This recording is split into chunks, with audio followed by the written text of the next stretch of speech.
Hello everybody, we are back on the watch-along. It is West Ham versus Arsenal at the London Stadium. Hopefully we're going to see a positive performance today. Nothing like that Manchester United thing that we saw last Sunday. A week on, we've got Dennis and Angus joining me.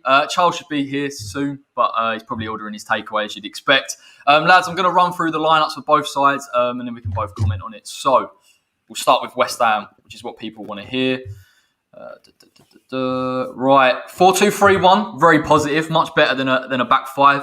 Soufal, Dawson, Diop and Creswell at the back. Souček, Declan Rice holding midfield. Lingard, Jarrod Bowen and Ben Rama as the attacking midfielders, and Mickey Antonio up front. I'll get your thoughts on that in a minute because I'm sure we'll talk about Pablo Fornals. Arsenal, a really strong lineup from them, something that I didn't quite expect. Leno in goal, Chambers at right back, Louise Mari at centre back with Tierney at left back, Partey Xhaka as holding midfield, Saka, Odegaard, Aubameyang as the attacking midfielders with Lacazette up front. Lads, let's touch on West Ham first. Of course, naturally, Pablo Fornals didn't make it back from his injury last time out. But nonetheless, very strong lineup, very confident. Lingard's back in the side. How are we feeling before kickoff? Good. Thanks, Dennis. Angus, thoughts on it, man? Yeah, good. I mean, that's almost as close, I think, to a perfect lineup as we could possibly get. Obviously, Fornals unlucky. I think he failed a late fitness test, and he was really impressive. To be fair to him, over the last month, I thought he's been absolutely superb. So he's someone I definitely like to see in there, especially considering Arsenal, the fairly attacking lineup, and they can go for it if they want to with the class of Aubameyang and Lacazette up top, and the wide players as well with Saka back. So it would help. But Ben Rama has a point to prove, I think, as well. So he's dangerous, and we're definitely not doing what we did last week, which is an improvement and all you can ask for, really. So yeah, happy. Yeah. And we've got some. We've actually got some decent numbers on the subs bench for once, albeit still two goalkeepers: Balbuena, Alves, Fredericks, Johnson, Nobes, Lanzini, and Odebeku. Dennis, how do you think we're going to line up in the attacking midfield side of things? Possibly Lingard at 10, Ben Rama on the left, Bowen on the right. That's the only way that makes sense, really, for me. I think Lingard could play out wide left, but it would be quite illogical. I think we're going to see Ben Rama on the left, but he'll be cutting inside naturally. So it'll be interesting to see. I agree with Angus, and obviously the only change, I know he's injured, but I'd much rather Ogbonna at centre back than Diop. Other than that, this is the strongest lineup really from the players that are available. Because if you think Fornals and Bon available, it's not like last time where we didn't play our strongest lineup, but we did it to fit a system. Again, I understood the logic, I just didn't agree with it. We have a little bit more options on the bench. Now Fredericks is back, and the fact that Lingard's available, which is good. I mean, again, Moyes' hands are tied on that. Arsenal will be buzzing off the back of this win, so let's I'm loving that Charles makes it a public comment rather than texting us or something. It wouldn't be the same, would it? Let's be honest. He just wants his adoring fans to know. Yeah, that he always wants his fans to know what takeaway he's having. He's like the Papa Johns of West Ham way or something like that. Let's touch on Arsenal's lineup, because I did say it was strong, and as I was reading it out, I did realise there's been a number of defensive changes. So Mari's coming in for Gabriel. Gabriel drops to the bench. No Smith Rowe, which again I suppose they can counteract because they've got Aubameyang coming in there. Chambers instead of both Bellerin and Cedric. Lads, are we looking at that and thinking possibly there's a chance, particularly on that right hand side? Chambers normally a centre back, so Chambers is the one that, looking at Arsenal fans' reactions, that seems to be the really contentious one. Interesting. I actually didn't know Gabriel was on the bench because he had, there was a goal-saving clearance, at the end of that Spurs game for him as well. I thought he was quite solid in that last 30 minutes, which is, the main 30 minutes that I watched. And he's a good player, so that he's on the bench.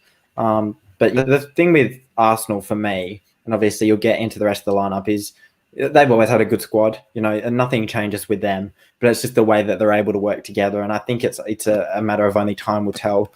People saying that Pepe on the bench, for them, Arsenal fans, that's a good thing to see him not in the starting lineup.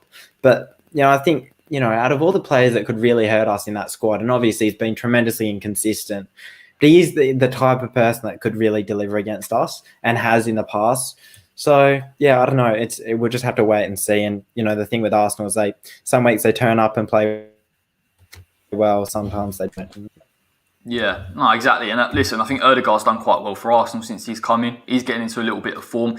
I think actually not having Smith Rowe in there it sounds a bit odd because obviously Aubameyang is clearly the guy that is the better player overall. But in terms of Smith Rowe's contribution, in terms of that creativity in the side, again, would probably give Arsenal a different element to it. But it'd be interesting to see Aubameyang probably playing slightly deeper than we're used to seeing him play rather than as the front man, and whether either it benefits us or whether he does hurt us because of his pace. And I don't know, man. It maybe at times possibly seeing Aubameyang, Lacazette almost pressing as a two. So it'll be interesting to see. Arteta's clearly going for it. He's got to go for it at this stage.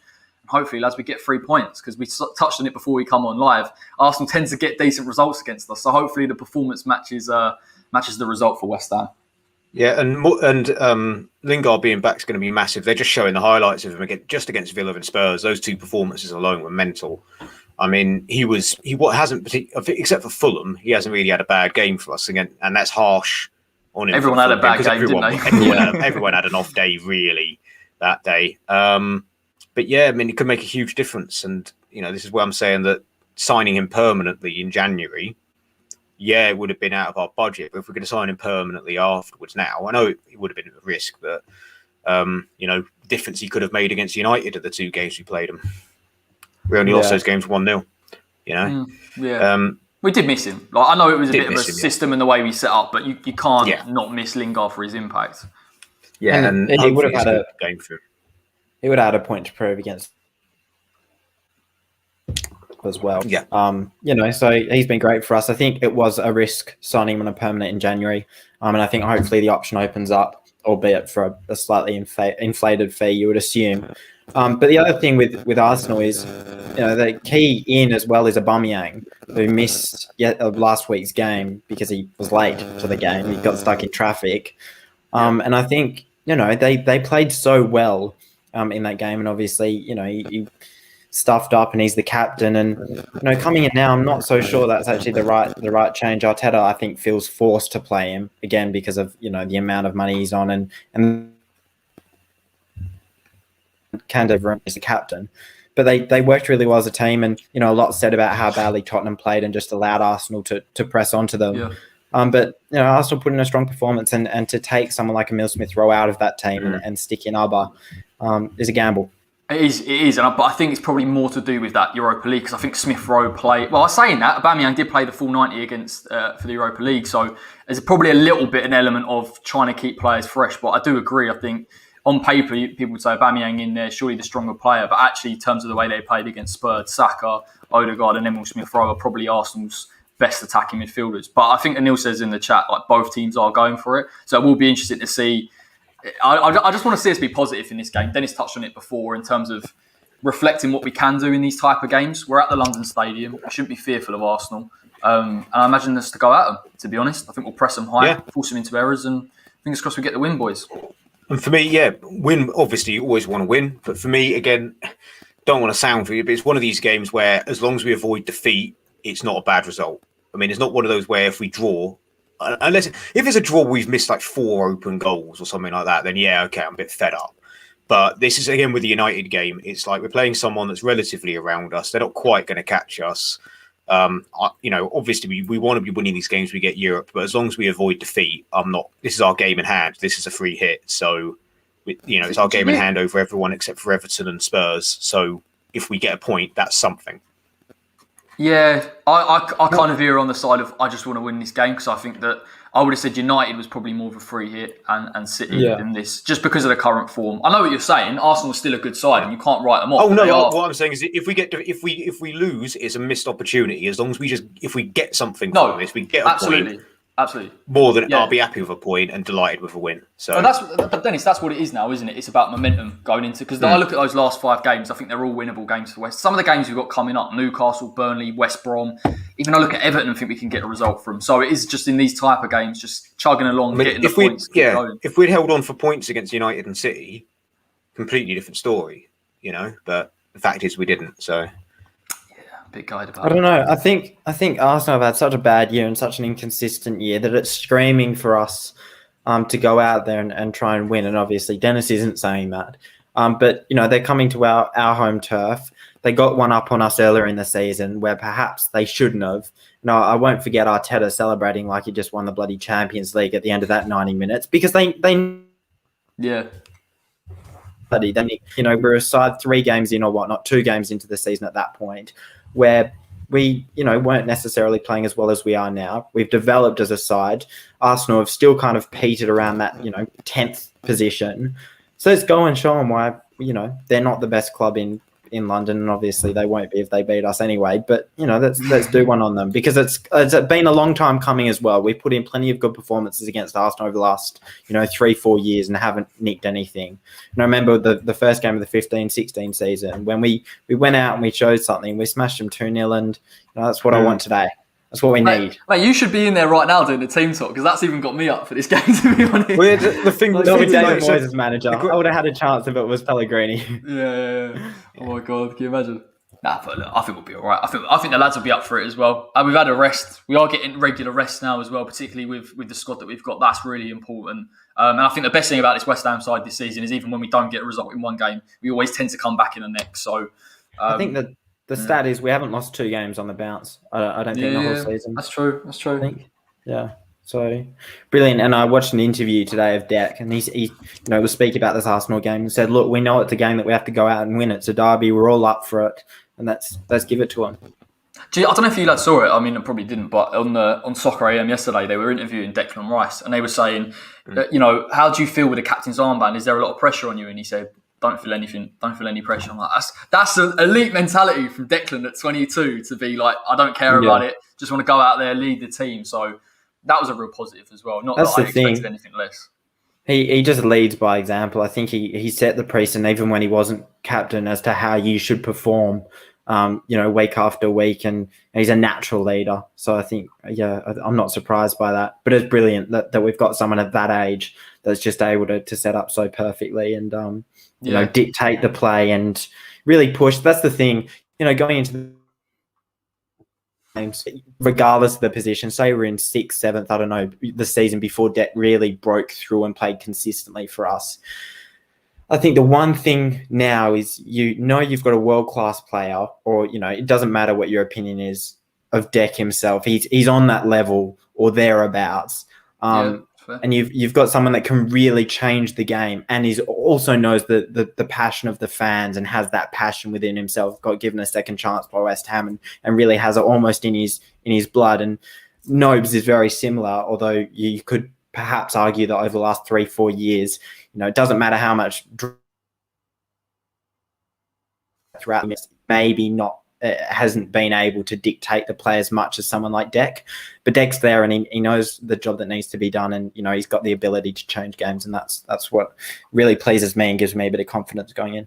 And what I love about Deck is his performance level never really drops. Like there's games where he's so exceptional, and there's games where he's not off, but he's not as noticeable. But either way, he's always like a 7 out of 10. Like he never drops that performance, and that's to play at that level. When we talk about people and their level of consistency, and sort of say it a bit like Shiley, but world-class level, you've got to be able to do it week in, week out. He doesn't miss games. He doesn't get injured. Fingers touched wood, that never happens today. But exactly what you need. And for this run-in as well, his mentality and the squad's mentality is crucial. We've not been in a position like this for as long as I can remember. So the mentality is probably bigger in itself than the performances. Yeah, that's the thing. Even when he's like silent in games almost, or it doesn't have as much of any, almost like an influence that you can see through your own eyes. The stats come out after the game and you look at 88% pass accuracy, 7 interceptions. He does dictate even if it's silent. He's so consistent. What do we think the score's going to be today, lads, before we get going? Dennis? 2-1 West Ham. Go on. Go on then. Go on then. 2-1 West Ham. Angus? Oh, I don't want to guess a score, but I will go with a West Ham win. I think it's one of those games that we need to go out and show why we're 5th or wherever we are. 2-1 West Ham. I've done mine. I believe. I know this silly Arsenal record thing's banding around, but I back our boys today. Oh, mate, they were showing the highlights just then on Sky, and it was like Carroll's. We haven't talked about it. Carroll's hat-trick in 2016. That was magic. But that was one of the most frustrating. If my mate John is watching, and probably not, I was at his place watching it because we decided he had BT, and that game I got so angry at the ref. I don't think I've ever been more angry at a ref. That was the one where like Gabriel should have been sent off. We had 2 goals disallowed for literally nothing, and Arsenal shithoused an equaliser, and we absolutely should have won them. that game. And it's like, even now, it's talking about like worst refereeing performance you've ever seen. Arsenal at home, 2016. Worst ref performance I've ever bloody seen. Can't remember who the ref was. I think it was Lee Mason. I remember going to, you wouldn't have heard of the AFL, but like the Australian Football League. So it's a bit of if you think about, perfect. So I've got season tickets with my team, West Coast Eagles, here in Perth. And I remember going to the game and checking the score on my phone because I had to go. And, you know, we were down 3-0 or whatever, and down 2-0. And then, you know, I just remember seeing these Carroll goals go in, and I sprinted home from the train station to watch the third one go in. And that game is, was just incredible. Yeah, because Antonio and Paye had perfectly good goals disallowed. Like, it was mental. Yeah.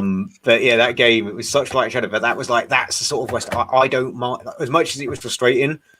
If you offered me an exciting hammer and you offer me a 0-0 or an exciting hammer and songs, like 3-3 with controversy, I'll take the 3-3 with controversy because you remember those games. This is going to be a 0-0 stalemate.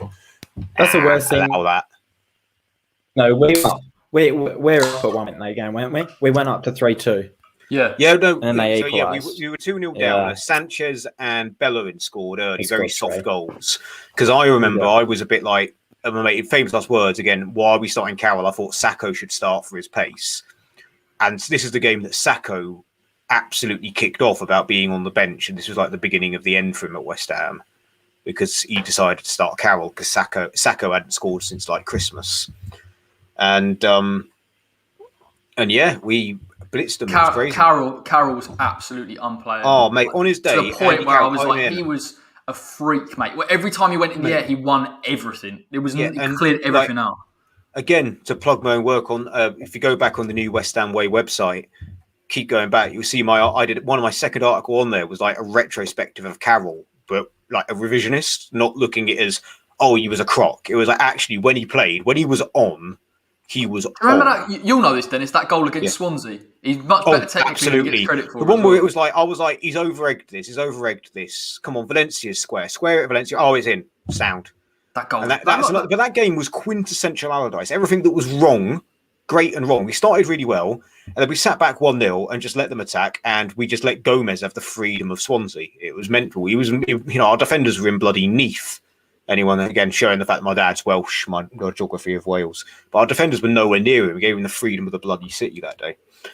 That's the thing. When AC left, I always kind of thought that he'd flopped at West Ham. And this week I watched like all of his games. And again, like on his day, he's unplayable. And it's just a shame. You know, he banged in goals pretty consistently over the course of, a couple of years. And it's just a shame. He banged them consistently in par with his peers. Yeah. Like, we haven't really had a 10-goal a season player, more than 10 goal a season player, really. But that was the flaw. Arnie only managed 10-11 a season. But that was the flaw, though, wasn't it? The expectation, because at the time when we brought him in, he was expected because he was Allardyce's big guy. And then we knew his injury record, so he was never going to be consistent. Lads, after this game, I'll pop that article. I said the expectation when he came in, like Carroll Mania, it was like we finally got this marquee striker that the board have obsessed with since they took over. We finally got it in Andy Carroll. I was absolutely buzzing. I thought, you know what? He's not worked out at Liverpool. With Allardyce's style of play, that first half season at Newcastle, I wasn't saying he was going to get 15 goals a season, but he was going to be that solid 10, 15 goal a season striker every team needs, because we've never really had that. Closest we had was Carlton Cole under Zola, where I think he was well on course, but he picked up that knee injury against Burnley. He scored 10 goals, scored the 10th goal against Burnley, got injured and was out until February. I honestly believe that if Carroll had a decent injury record, he would have got 15 plus goals. That 15-16 season, he blew hot and cold a bit, and also 16-17, he had what my mate likes to refer to as a goal parade, which is like basically where you score every other game. That was the season I watched. Europa League as well, in those qualifying games. He was stealing goals for us when we needed them, although it didn't work out at the end. The funny thing is, later on in his career, the shame with West Ham, the shame is, he was a super sub, and we always played long balls into the box, and whenever he came on, we tried to play it along the ground. Well, the problem with Carroll was his final ankle injury in the first season. His ankle injury at the first season at London Stadium, that was when he lost the pace, and he was so out of it when he came back from it. Like he had a couple. So the second season London Stadium, the Billick Moyes year, he weren't exactly great, but he popped up with a couple of key goals. And his final year of Pellegrini, especially when he got injured that summer, he was done. Like, that was it. That knee injury, accompanied with ankle, he's never been the same since. It's a real shame because it's not, you know, he may have been unprofessional when he was younger, but he did try, you know, I like to think he got his head down and tried to sort himself out. I watched the highlights of the preseason game against Juve, you know, the first game at the Olympic Stadium. He scored a brace in that game, which was quite brilliant. impressive. Yeah. 1 minute in, lads, we've got a corner. Cressy to take. We have kicked off. Cresswell on my fantasy team. Yeah, everyone, we have kicked off. West Ham looking quite bright. Andy Carroll's not playing. I agree. He'd be lovely from this corner, wouldn't he? Particularly with Cress's delivery. But we've started as brightly as you can for a minute into a Premier League game. West Ham, most set-piece goals. From the corner. Oh, Bowen, that's impressive. Most assists by a defender as well. Yeah, that's a crazy record, isn't it, when you think about it? Oh, my God. Cresswell's kicked that to Stratford Shopping Centre. I'm not sure which in Stratford is, actually. From memory, the opposite direction. I think you're a little bit ahead of us, Angus, mate, despite being in another continent and the other side of the world. Sure. Yeah, I've just had that. Yeah. From my understanding, the shopping centre is in the other direction, but I could be wrong. Doesn't hurt to have a go. God, this is the longest takeaway of all time, Charles. It doesn't have to have a go, but not quite like that, Chris. Like, we can get that actually in the box. Yeah, innit? I forgot about Charles. Is he all right? I was going to say, have they taken him to like? Has he gone to like some like secret, you know, like the Mason's meal? Like he's gone for the dodgy handshake brigade or something. He's gone up from Tories to, you know, dodgy handshake brigade. I think I do remember him saying it was a non-takeaway related emergency. Oh, yeah. Was it? Let's scroll up. In that case, then I do say it was. No, it weren't. It weren't about takeaway. Yeah. Have a non-takeaway emergency to deal with. Okay, I'll take it back. I'll stop bantering him. Oh, Jesse. I thought it was a takeaway-based emergency. You would do knowing Charles, to be fair. The Papa John's burnt his pizza. Every week. All right, we've started this game quite well. Jesse's starting to get involved. He is on that left-hand side, it would appear. Go, Sufal. Oh, you got to take those chances. All right, I've got to pause this a bit, I reckon. Hard shot to manage. Just gets a bit too much spin on the right foot over the bar. Let me know when you've seen that, Dennis, just so you know. Mm-hmm. Yeah, just add it. Oh, yeah, it's a defender's shot, mate. Yeah. It's better yet, it's traditionally what's called a fullback shot. Like, it's only the last 2 years they've been popping up with goals. Shame, because he does get into the right positions. You think about the one where he was one-on-one with the keeper. I don't remember which game. Yeah, but yeah. He doesn't quite get his shoulders up enough, in my opinion. He always gets himself in those positions, though. Like if you watch pretty much most games, he's always in the box. He's always in the box, or he's at a bus stop somewhere. You know. I tell you what, imagine if he'd scored that. Imagine if he'd hit that top corner. Oh, hit that top bins, mate. Has he scored for us so far? Nope. No. Plenty of assists, no goals. The players that haven't scored for us, Ben Rama and not many. Everyone else on the pitch has scored for us, other than Fabs. And Fabianski. Yeah, keepers don't count. Until we play Dave Martin as a false nine, it ain't happening. Keepers don't count unless Roberto's in goals. We learned last night. Oh, but come on! I'm not going to blame that on Roberto. Like, no, you can't. It's a good finish. Whenever goal he scores, it's mental. The funny thing is, though, if you actually watch the goal, he makes a mistake. He goes to let the ball run out of play, and it doesn't run out of play. So he was at fault for that goal. It's like that. Again, I said it's a bit like, you know, The Simpsons. Simpson, can't you go 5 seconds without humiliating yourself? How long was that? Like that was Roberto. Can't you go 1 game without humiliating yourself? I don't know how he's got a job in La Liga, to be fair. But thing is with keepers, he must be doing something because he always signs for Atletico Madrid, doesn't he? He's had like 3 spells there or something. So he must be a good training ground keeper.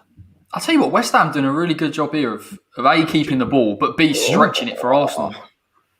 Just see the D up pass. Jesus Christ. Oh, I don't want to see it, man. Oh, my word.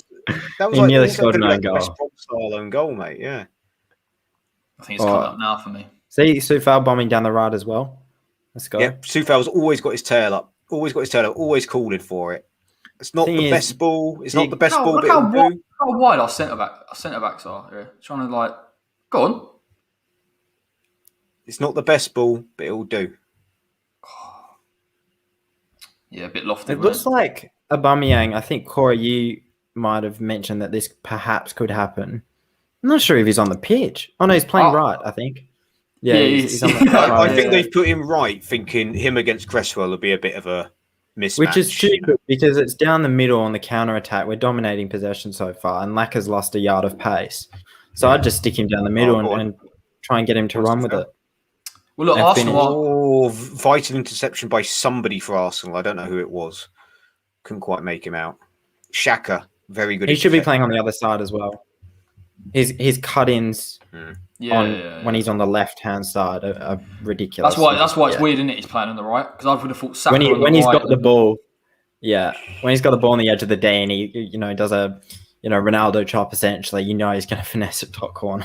Look, man, we've said this plenty of time and then live to regret it, but first 5 minutes been very impressive, I have to say. Yeah, we're just giving the ball away there. It's gone out for. We haven't done what I was worried we were going to do. Is we haven't shown them respect, and I thought that's what we were going to do. It's interesting though because we are playing very well. I'm not disputing that, but Arsenal aren't pressing us at all. They're happy for us to have the ball, and the way we're playing and trying. That's the thing. They're going long from goal kicks as well, which is unlike Arsenal. Yeah. They've learnt their lesson finally. I think they know they can get a goal on the counter, the pace of Abba and Saka. So hopefully we're just smart and, Yeah, you're right, Dennis. Going long from a goal kick. I don't think I've seen Arsenal like them at all, mate. Not seen them do that. I rarely watch Arsenal, but every time I see them, always short. It's because West Ham were pressing with 4 or 5 players at that point. Go on. And he's put it out, I think. Soufal going out left, strangely. Go on.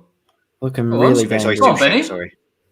Yeah, go on, Benny. Oh, Soucek gets a glancing header, but it goes across the D and there's no one there. We're making the right noises. This is what I wanted to see. That is a gorgeous ball from Ben Rama, by the way. He's got to get his head on it. Benny cuts it back. Mickey on the left. Go on. Whips it in. Soucek. Go on. Oh. Pause it a bit more. Don't do that to me. Soucek's in my fantasy team. Only Charles can do that, because he's got that copyrighted. Oh, it's lovely play, West Ham. Honestly.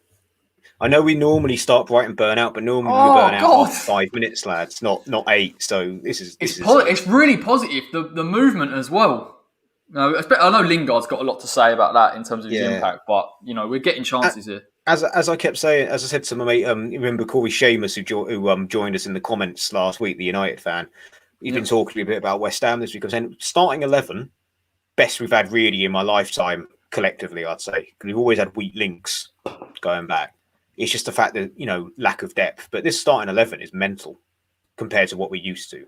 When it's fully fit and firing, no disrespect to the players under the Allardyce years, but long gone are the days of having a makeshift central midfield pair of like Matty Taylor and Matty Taylor and Mohamed Diarmi playing as an attacking central midfielder. How's that a foul? Those days How's that a foul? It is a foul. We have to accept it and move on. I will say, come on, passes in the final third. My Arsenal friend always bangs on about possession. Even if you nick a goal, no, he doesn't know football. He pretends he does. Always possession. We've had 86% of the possession in the first 10 minutes. They haven't had a single touch in a single successful pass in our half, mate. Yeah. I remember watching the first time Manu and Ben Rama linked up. West Ham. And seeing that's quite promising. It looks even better with Jesse and Benny. They seem to really read each other quite well. That's such a shout. Jesse and Benny, when they play together, their quality. And Antonio's very selfish as well. So instead of Ben and Jerry's, Jess and Benny's. Yeah, I'll buy that, man. That's a good one. Fair play. For me, that's I don't think that's that. No, that's a good one. No, that's a good one. Need to do a Photoshop job, mate. We need to. Sadly, for all of his fans, Charles will not be joining us today. I'm afraid for his fan club. In his stead, Angus will be having something from the grill. No, he's just messaged us saying he can't make it because of technical issues, sadly. Oh But no! because there's no takeaway now, Angus, you're going to get a late night grill in his stead. Perfect. Already had steak today. Fabulous. I had chicken tikka masala for lunch. Always have a larger lunch on a match day, so you can have beer. That's Dennis's tip Smart. of the day. Eat before you drink, lads, and drink in moderation. Well, Arsenal starting to get passes in our half. That's that Find trophy the out the window. bench outside their half. Yeah, exactly. Building a bit. Cressa playing, for a left back, and we seem to point this out consistently, playing very, very narrow. So I think Odegaard's pushing out a bit as well. Dawson, good clearance. They're asking questions now. Look how deep Lacazette's dropping here. All right, and that works. Cressa manages to push out for Odegaard and win the ball.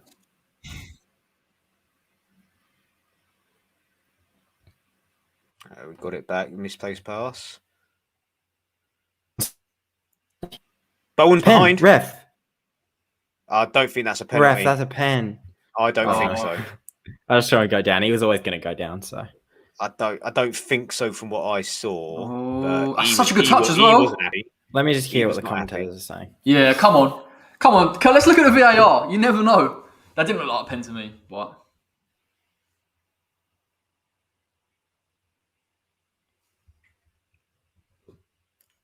Right, that's a free. Benny's won a free kick. He's been absolutely bloody poleaxed there by I think Odegaard. I think it was.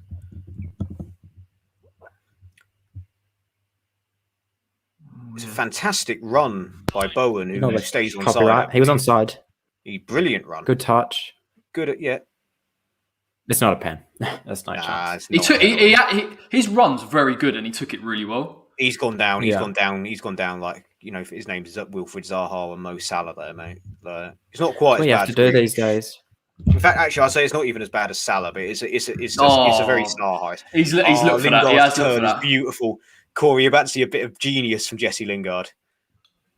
Yeah, won the ball, no complaints. So Arsenal now have the ball, but you're going to see something amazing by Lingard. That's brilliant. Corey. Go on. Was that it? That's it. Yeah, the turn and run. It's something I think we've been lacking for years as a ball carrier. Someone just to pick the ball up and run with it, And Deck just showed some great leadership there with that pass to Dawson. Bowen's really hope Bowen's Xhaka gets sent off. Ball, I believe. No, these refs wave play on. I stand playing some good stuff here. Quite composed. Go on. Yeah, it's a foul in it on Bowen. Ref wave play on because we had the ball. Do you know, Dennis, with that Xhaka thing? I was doing some research. Xhaka's, in terms of him being successful in pressuring people, is so poor in his Arsenal side. He gets turned a lot. Like, not saying Lingard didn't do well there, but he's not good enough. I have absolutely no idea why Xhaka has not worked out Arsenal, because he has all the physical traits to be a very good Premier League central defensive midfielder. It's just the mentality. He cracks under pressure, and I think he needs to leave the league to repair his reputation. Because again, in Germany, got to say that he was considered a real coup by Arsenal, even at that price. That was a bargain because Munich were looking at him. Go on. I think he needs to leave the Premier League to repair his reputation. Saying that, slightly biased as a someone that supports Switzerland. Yes. Did we score? Jesse Lingard got a screamer! A total screamer in the top bins! Hang on.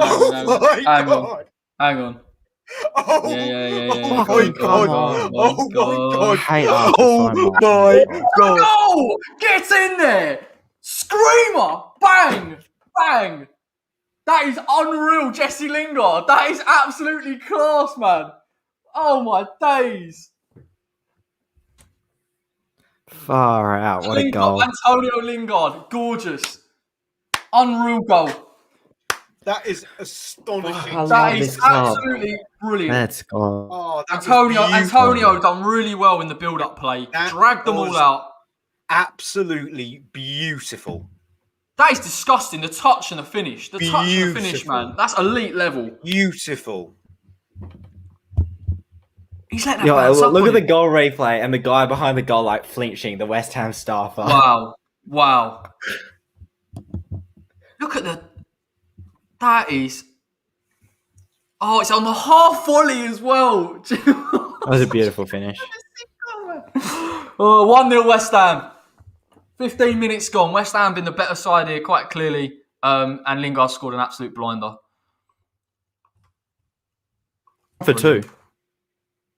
Run for 2. Oh, no. Free kick. Oh, No, yeah, we'll take that as a box. Antonio gets taken down, edge of the area. Give it Ben Rama. What a goal. Oh, we scored again! Yes! We scored again! No way. Yes, Jared Bowen. No way. We scored again! Jared Bowen We is just scored 2-0. again! I'm behind. I'll change it. I'll change it. I don't know where all these... Oh, he scored! Yes! Oh, my God. And the ball stopped. So I have to give it a goal. Oh, Lingard's doing that. Oh, Leno's had a fucking... Lingard assist. Oh, Leno has had Dennis, he's my fantasy captain, Lingard, by the way. Oh, he's not my fancy captain because I forgot to do my team again, and none They of my switched players off. are playing. Jesse They Lingard switched off. It's 2-0. It's 2-0. 2-0. Oh my God! West Ham 2-0. Get in there, my son. Oh my God! Lingard doing a bit of a Trent Alexander-Arnold there. Everyone's switched off, just plays it in. Great finish from Jared as well. I know it's poor goalkeeping, but through the legs. The goal has stood, I can confirm. Not that there was anything same to here. argue with. 2-0 West Ham. Here we go. Here we go. This is setting it up serious. for the reverse Carroll game now. This is Bamian's going to serious. get a hat-trick, isn't he? That is serious, mate. No, because this is exactly how we started and the type of goals we can see. Let's fucking finish this game in the first half. Innit? Yeah, let's just Come be on. sensible. Yeah, The thing with Arsenal as well, the mentality. Let's just break them. Yeah. To quote my boy for an end game, let's kill them properly this time. You know, let's not do like we did when we went 1-0 up against United and miss loads of chances and let them back in the game. Let's get 3 or 4 first half. Oh my God, I'm sounding like those Spurs boys, aren't I? Yeah. This is the sort of shit they say. Sorry. We've been fantastic. We've been absolutely fantastic, and a bit of genius from Jesse on both goals. Mental. That's so class from Lingard, by the way. Sadly, I think as good as he gets, it's either United are not going to sell him or that price is going up a couple of million a game. Yeah, it'll go up a few mil. I think they'll sell him. I really hope that he got an agreed fee. Of this £15 million is an agreed fee rather than that's what we reckon it will be. Because there was talk of him signing for as little as 6 in January. You know, What a goal. Charles, I don't know, man. West Ham are having a blinder here. I don't know what's going on. Charles, it's because you're not here. That's horrible. I don't mean that, mate. Yeah, take that back. I don't mean that. I'll take that back. Please don't run me over with your Bentley later.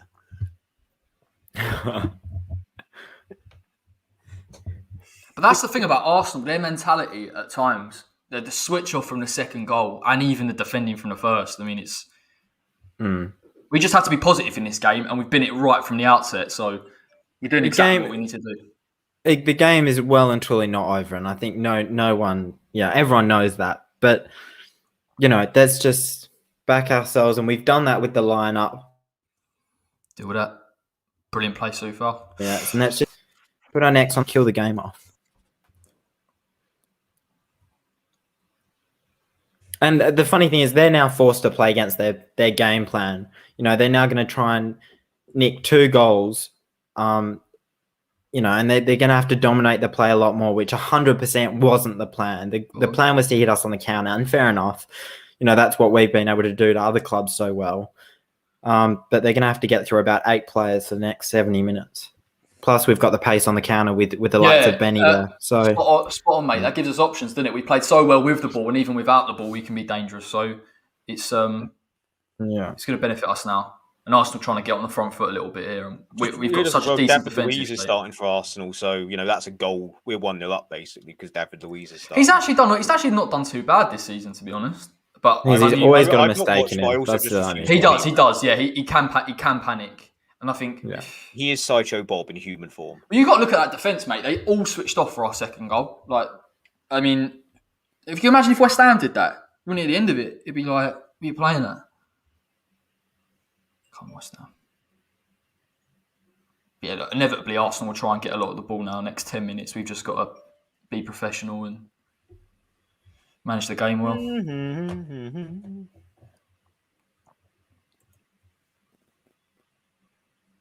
Sufar whips the ball in. Go on. God, look at that count. Souček has Go on, son. decided to give Arsenal. Well, Souček thought Kufal was closer to him. Go on. Oh, not too far off.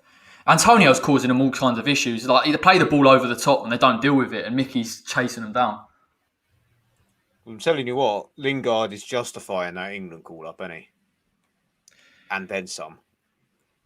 Look, I think Lingard, I suppose people bang on about him. I said he's very underrated as a technical player. He really, really is. When you watch him play for West Ham week in, week out, he's class, mate. And those goals are just, I mean, I don't think we've really got anyone in our side that can do that, maybe other than Benny, but we haven't seen that this season. People saying to me, it's only because he's playing for West Ham, he looks good. Again, it's my argument that you're playing against the same players you would if you played for Man United. But Dennis, he's playing around players that are good as well. Antonio gets the first goal assist. If he's not there, it doesn't happen. Do you know what I mean? Benny, the link-up. So that bit it's more when people go, it's only because it's a West Ham, it looks better. And I'm like, mate, he's still playing 18 of the same teams he would if he was at Man United. Oh, I see. Yeah, the quality of the opponent. Yeah, 100%. The quality of opposition doesn't change. It's one thing to say in a different league. If he went out on loan to France, he went to like, I don't know, Lyon and started smashing it, but he's playing against, SC Bastia and I get it. But he's still playing against the same bloody players he would have played for United, Arsenal just had a... Fab's at it, don't worry. Fab's safe hands. Yeah, easy save for Fab. Yeah, I know what you're saying. That's the thing, mate. No, go on, man. You go, Corey, sorry. No, I was just saying what Dennis was saying. Like, it's a bit like he's a quality player and he's playing against the same sides, but he's fitting in a side that suits him. It plays to his strengths quite a lot of the time. Do you know what I mean? So you see more of his qualities. I coined it because it was all the conversation we had at school. I call it Stuart Downing syndrome. When Stuart Downing was smashing it for Borough, like when it was good, they were like, "Oh, it's only because it's at Borough." Then he went to Villa and smashed it, and they were like, "All right, fair enough." He's not the best player, but he is a bloody good player. Stuart Downing was a very good footballer, but not top quality. But they said, he only looks good because he's at Borough. I'm like, nah, he's playing the same players. He could go to another non-top 4 team and just be just as good. So that argument's becoming worse and worse, though, isn't it? Because it's always to do, the championship. Well, Madison stepped up. Do you know what I mean? Ben Rama's done well this season. There's so many players that come up and do. Eze has done very well, in my opinion. Well done, Diop. That's class. Oh, he's lost it. The game's changed, obviously, since we got that second goal, and it was always going to. But we do need to show a bit of drive and try and get a third here. No, we are. Yeah, we're trying to be careful. We're trying to be careful. Yeah. Well, Arsenal are trying to now get on the ball a lot more, and they're not really hurting us, to be honest. Arsenal free kick in a dangerous area. We just need to, and obviously, when you press like this, they can find the gaps. But we do need to press and try and nick the ball away and hit them on the counter and let them know that they're not safe. And that's what we did with the second goal. It doesn't matter where you're on the game, at what time, you're not safe. And we got to really kind of enforce that over the next 5-10 minutes and just show a lot of promise when we win the ball back and win the ball back a tiny bit more than what we're doing now. And they've got a set piece on the edge of the box with Saka. Standing over it. It's looking, I think, Odegaard will take. Yeah, I think Saka's taken this, mate. No, Fabianski spilt it and in his hands. Oh, God. I thought it went in. That's a very rare mistake by safe hands. Let's have a look. We nearly hit him on the counter as well. Jesse was onside because he was before the halfway line with the goal kick. I think probably had enough bodies there to deal with it. But yeah, you're right. Fabianski's not. Do you see what I mean? Watch this goal kick. And this is what I'm banging on about when I say, let them know that they're not safe and it doesn't matter when in the game or, what position. And that's so good to see that we've just bombed the ball up and Jesse's been in a promising position just to show him, it doesn't matter how much the ball you've got, you're not safe. I'm loving Andy Smith's comment. I'm telling you, it's catching on, lads. I'm going to get a T-shirt. I'm going to design it on Redbubble. And we're going to be selling Red Wall T-shirts. Well done, Jesse. That's why Jesse's so valuable, isn't he? The way he can carry that ball forward, draws a foul. You need stuff in games like this because Arsenal are now going to be starting knocking on the door. We just got to take a bit of the sting out of it. We should be good enough. Well, we're up on the attack now almost. Sufar to whip the ball into no one. Does it well, though. No one in there. Fabi got lucky there, I've got to be honest. Yeah. Okay, That's the thing, though. We had enough in there cover, which was a good. bit harsh. Nah, it's a bit... Just mistimed it. Got what I like He's just is got to be. the minute it's in Arsenal's final third, we press so high. We've got numbers there. So we've got a right game plan. No, Anthony, don't go back to bed. Enjoy the game. Watch it, mate.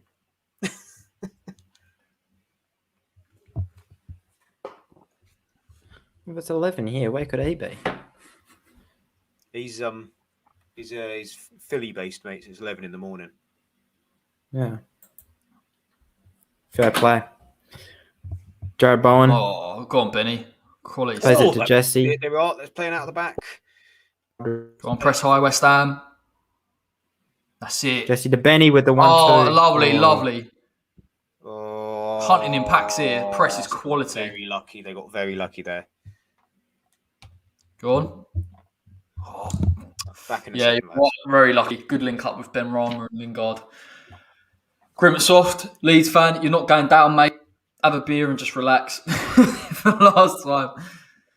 Mickey's just doing everyone handball, surely. Oh, Oh, lovely run. I don't know why I Lovely said run. that. Oh, quality. Yeah. Did he actually hit someone's hand, mate, or was it? Yeah, I think it did. On the way up, it hit David Luiz. Takes a touch and then it bubbles up, but it wasn't it. Yeah, there's no point. Go on, Dick. I would say. Oh, I lost it there. Sorry to cut in, lads. I live with an Arsenal fan. I Is just he walked in crying? the kitchen to get a beer.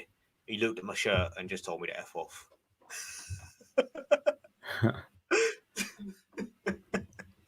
That's interesting. You've seen the stats. Arsenal got 86% possession now, last 10. Scoreline's what matters. Which is what we had in Well, the first 10. Yeah, exactly. It doesn't really matter. It's more just how you manage it, really. Yeah. And we still feel like we're threatening, even with that Yeah. amount of possession. I think they just. I think it's one of those things. It's what I call it. You know, it's when you can see the goal in FIFA, and suddenly you sit up and you take it serious. That's what Arsenal are doing. Corner Arsenal. Cresswell got a good block in. Can't believe half an hour's gone in this game. Mad, isn't it? Cannot believe that one bit. Yeah. Feels like just 2 So minutes ago I was quick. saying that, 8 minutes in and we're still attacking them. That's good. Yeah. How things could change in 20 minutes. Right. Need to be really good from set pieces here as well. They've taken it short. Going to whip it in with Saka on the Diop's on Lacazette. You like to see it. or Odegaard. Ava wins the header. No, he doesn't. Sort of, almost nearly. Really careful. On deck. Don't think Dex touched the ball. Well, He he's has. got- Which is good. He's As a only done it defensive like midfielder, I don't when, when a misplaced pass has gone in, he's quickly swept it to a fullback to play it upfield. He's been there, but I know what you mean. We haven't really seen him as much as we saw him He's been against sweet. either He's been Leeds mocking or... up Arsenal's mistakes basically in the final third. Done it quite well as well. Doesn't need to because we've been so impressive going forward. Come on. Go on. I'm telling you, man, I reckon we'll catch Arsenal if we keep pressing like this. I think if we let Arsenal press us for 70 minutes with the quality they've got, they're going to nick one, and then you're at risk. Yeah, So- I don't want that. Look, they're This always is what going I to was- press us, obviously. They're 2-0 down. They need to find 2 or preferably 3 goals. But I think we do need to press a tiny bit higher on the pitch, especially considering Lucker's playing central and doesn't really have the yard of pace that he used to. I think, yeah, we just got to go and give it to them. But, it's really tough because, scene 2, you really want to see a third, but at the same time, we're in a comfortable position. The thing with like Odegaard, as I mentioned before, I really like him, and it almost seems like he's playing as an individual within the team. And, obviously, a group full of individuals, but it seems like even when they're down, he's got a point to prove and can kind of, drive them a little bit and just work his own magic. Sam. And you see him on the edge of the box, he took a couple of touches and then had a shot that was dangerous, and Lucky Declan. we just got to make sure that they don't score one through individual quality, because they do have the quality in the team. They do, and I think that's the thing. That's always the kind of worry for me about sometimes the way that West Ham play. When, listen, I know we're happy to be defensive and give up possession, but to do that for 90 minutes, inevitably, someone is going to get a chance within those 90. So it's almost like the more positive we are, the more likely we are to kind of keep that level of performance and the result. And it's all right for the last 20, but you never really want to invite it on too early, particularly 30 minutes gone. Yeah. But it doesn't look like it doesn't kind of look like exactly. we are. I mean, it's a bit of an odd position. I didn't expect West Ham. I suppose they didn't expect to be 2-0 up in the first half, but we've managed. And the saying is, no way. Hold on, fellas. Have they scored?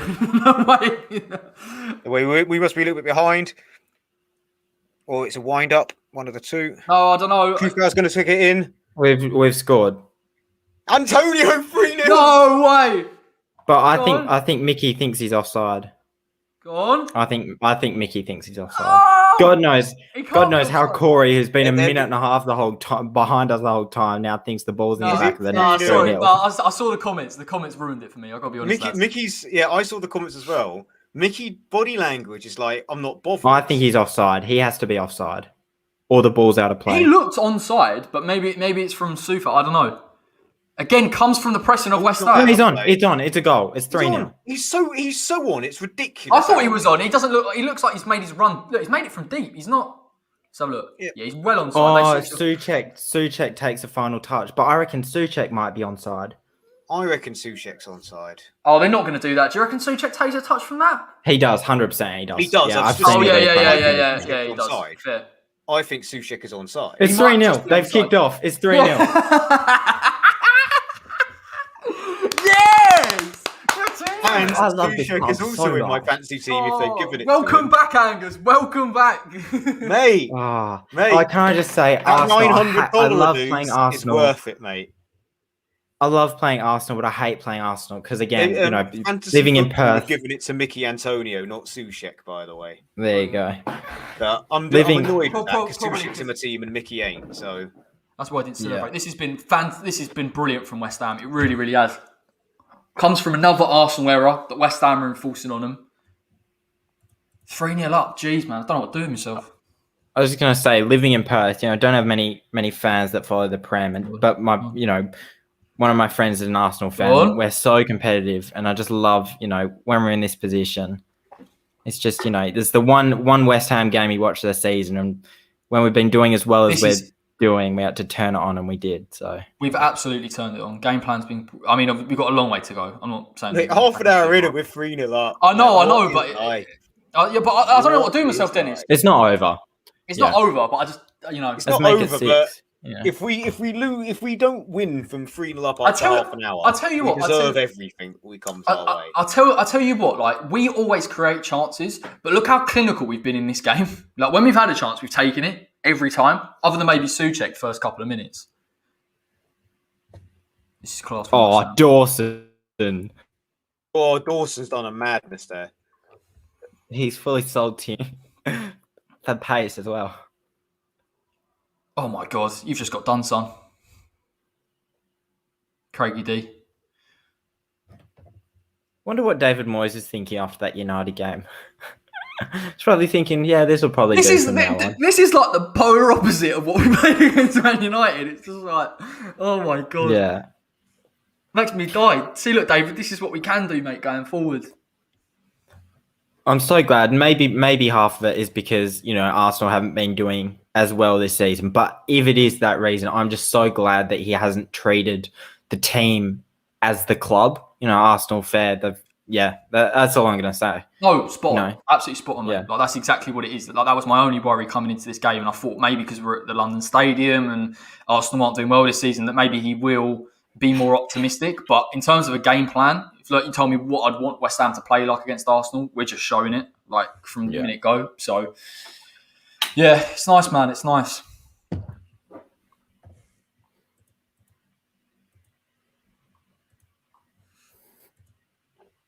You know what the big difference is? Charles is not new. just Jesse Lingard is having a What'd you say, man?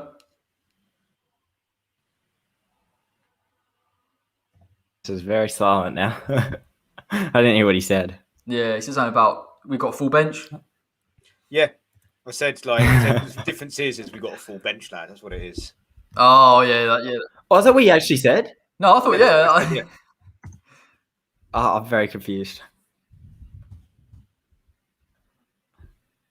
It doesn't matter, mate. We're 3-0 up, so just keep rolling on.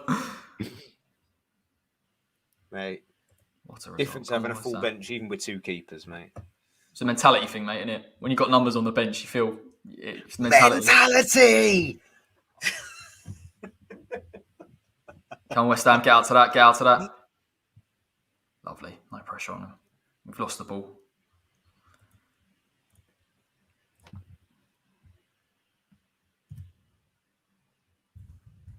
No, I'm still not saying the game's definitely not over. I was going to say, as I said, I'm not sure if I did say it. 2-0's not is a dangerous scoreline, especially when you've got 70 minutes to kind of make sure a team doesn't get those 2 against you.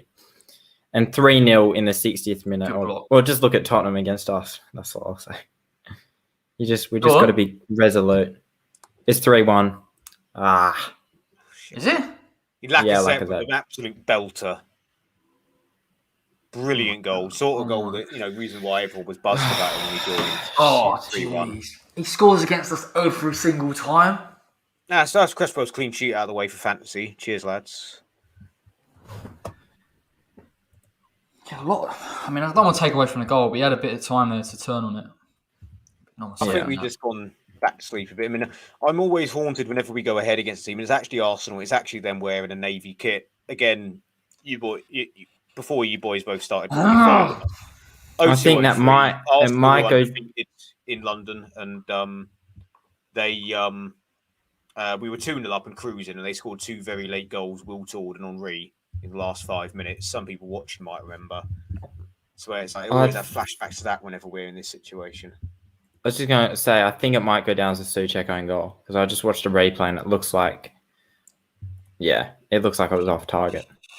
I hope they don't, because he's just been awarded the goal that Antonio scored.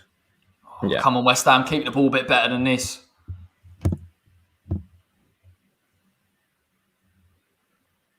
Ooh, Benny's got hairy moment. Benny's got to get out to that left a lot quicker. Ooh, goal kick, yeah. Right. Yeah, it was it will go down as an own goal. With Dawson own goal, possibly. Souček. They're stepping up now. Just don't panic. Let's have a look. Yeah, deflections in it. Steals it away.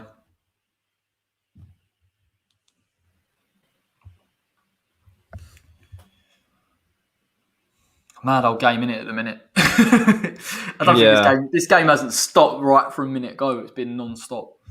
Well, we thought there'd be goals, and there definitely are goals. Always goals. Pictures are out the window. But... Oh yeah, no, true. Deal with it, deal. Oh, they're through again. Oh my god, what a save! Done for pace by we Saka. Fucking wake up a bit. Fabianski makes a good save, but a save he had to make. If he doesn't make that save, look how easy that is. That's a brilliant save, Fabianski. It's too easy. Jesus Christ. It's way too easy. Deal with it better than that. I know they're stepping up a little bit, but there's no need for... It's almost like we're goal hungry. Our centre-backs were pushed up so high there. Yeah. Trying to squeeze them, but the space is on the other side, so, That's a let-off, that is. Because he's basically hit it right at Fabianski, isn't he? Could have put it's a massive let-off. Yeah, and it would take a touch, and he's probably sold any hopes that we had of nicking the ball off him. Just settle down, West Ham. Just settle down a little bit.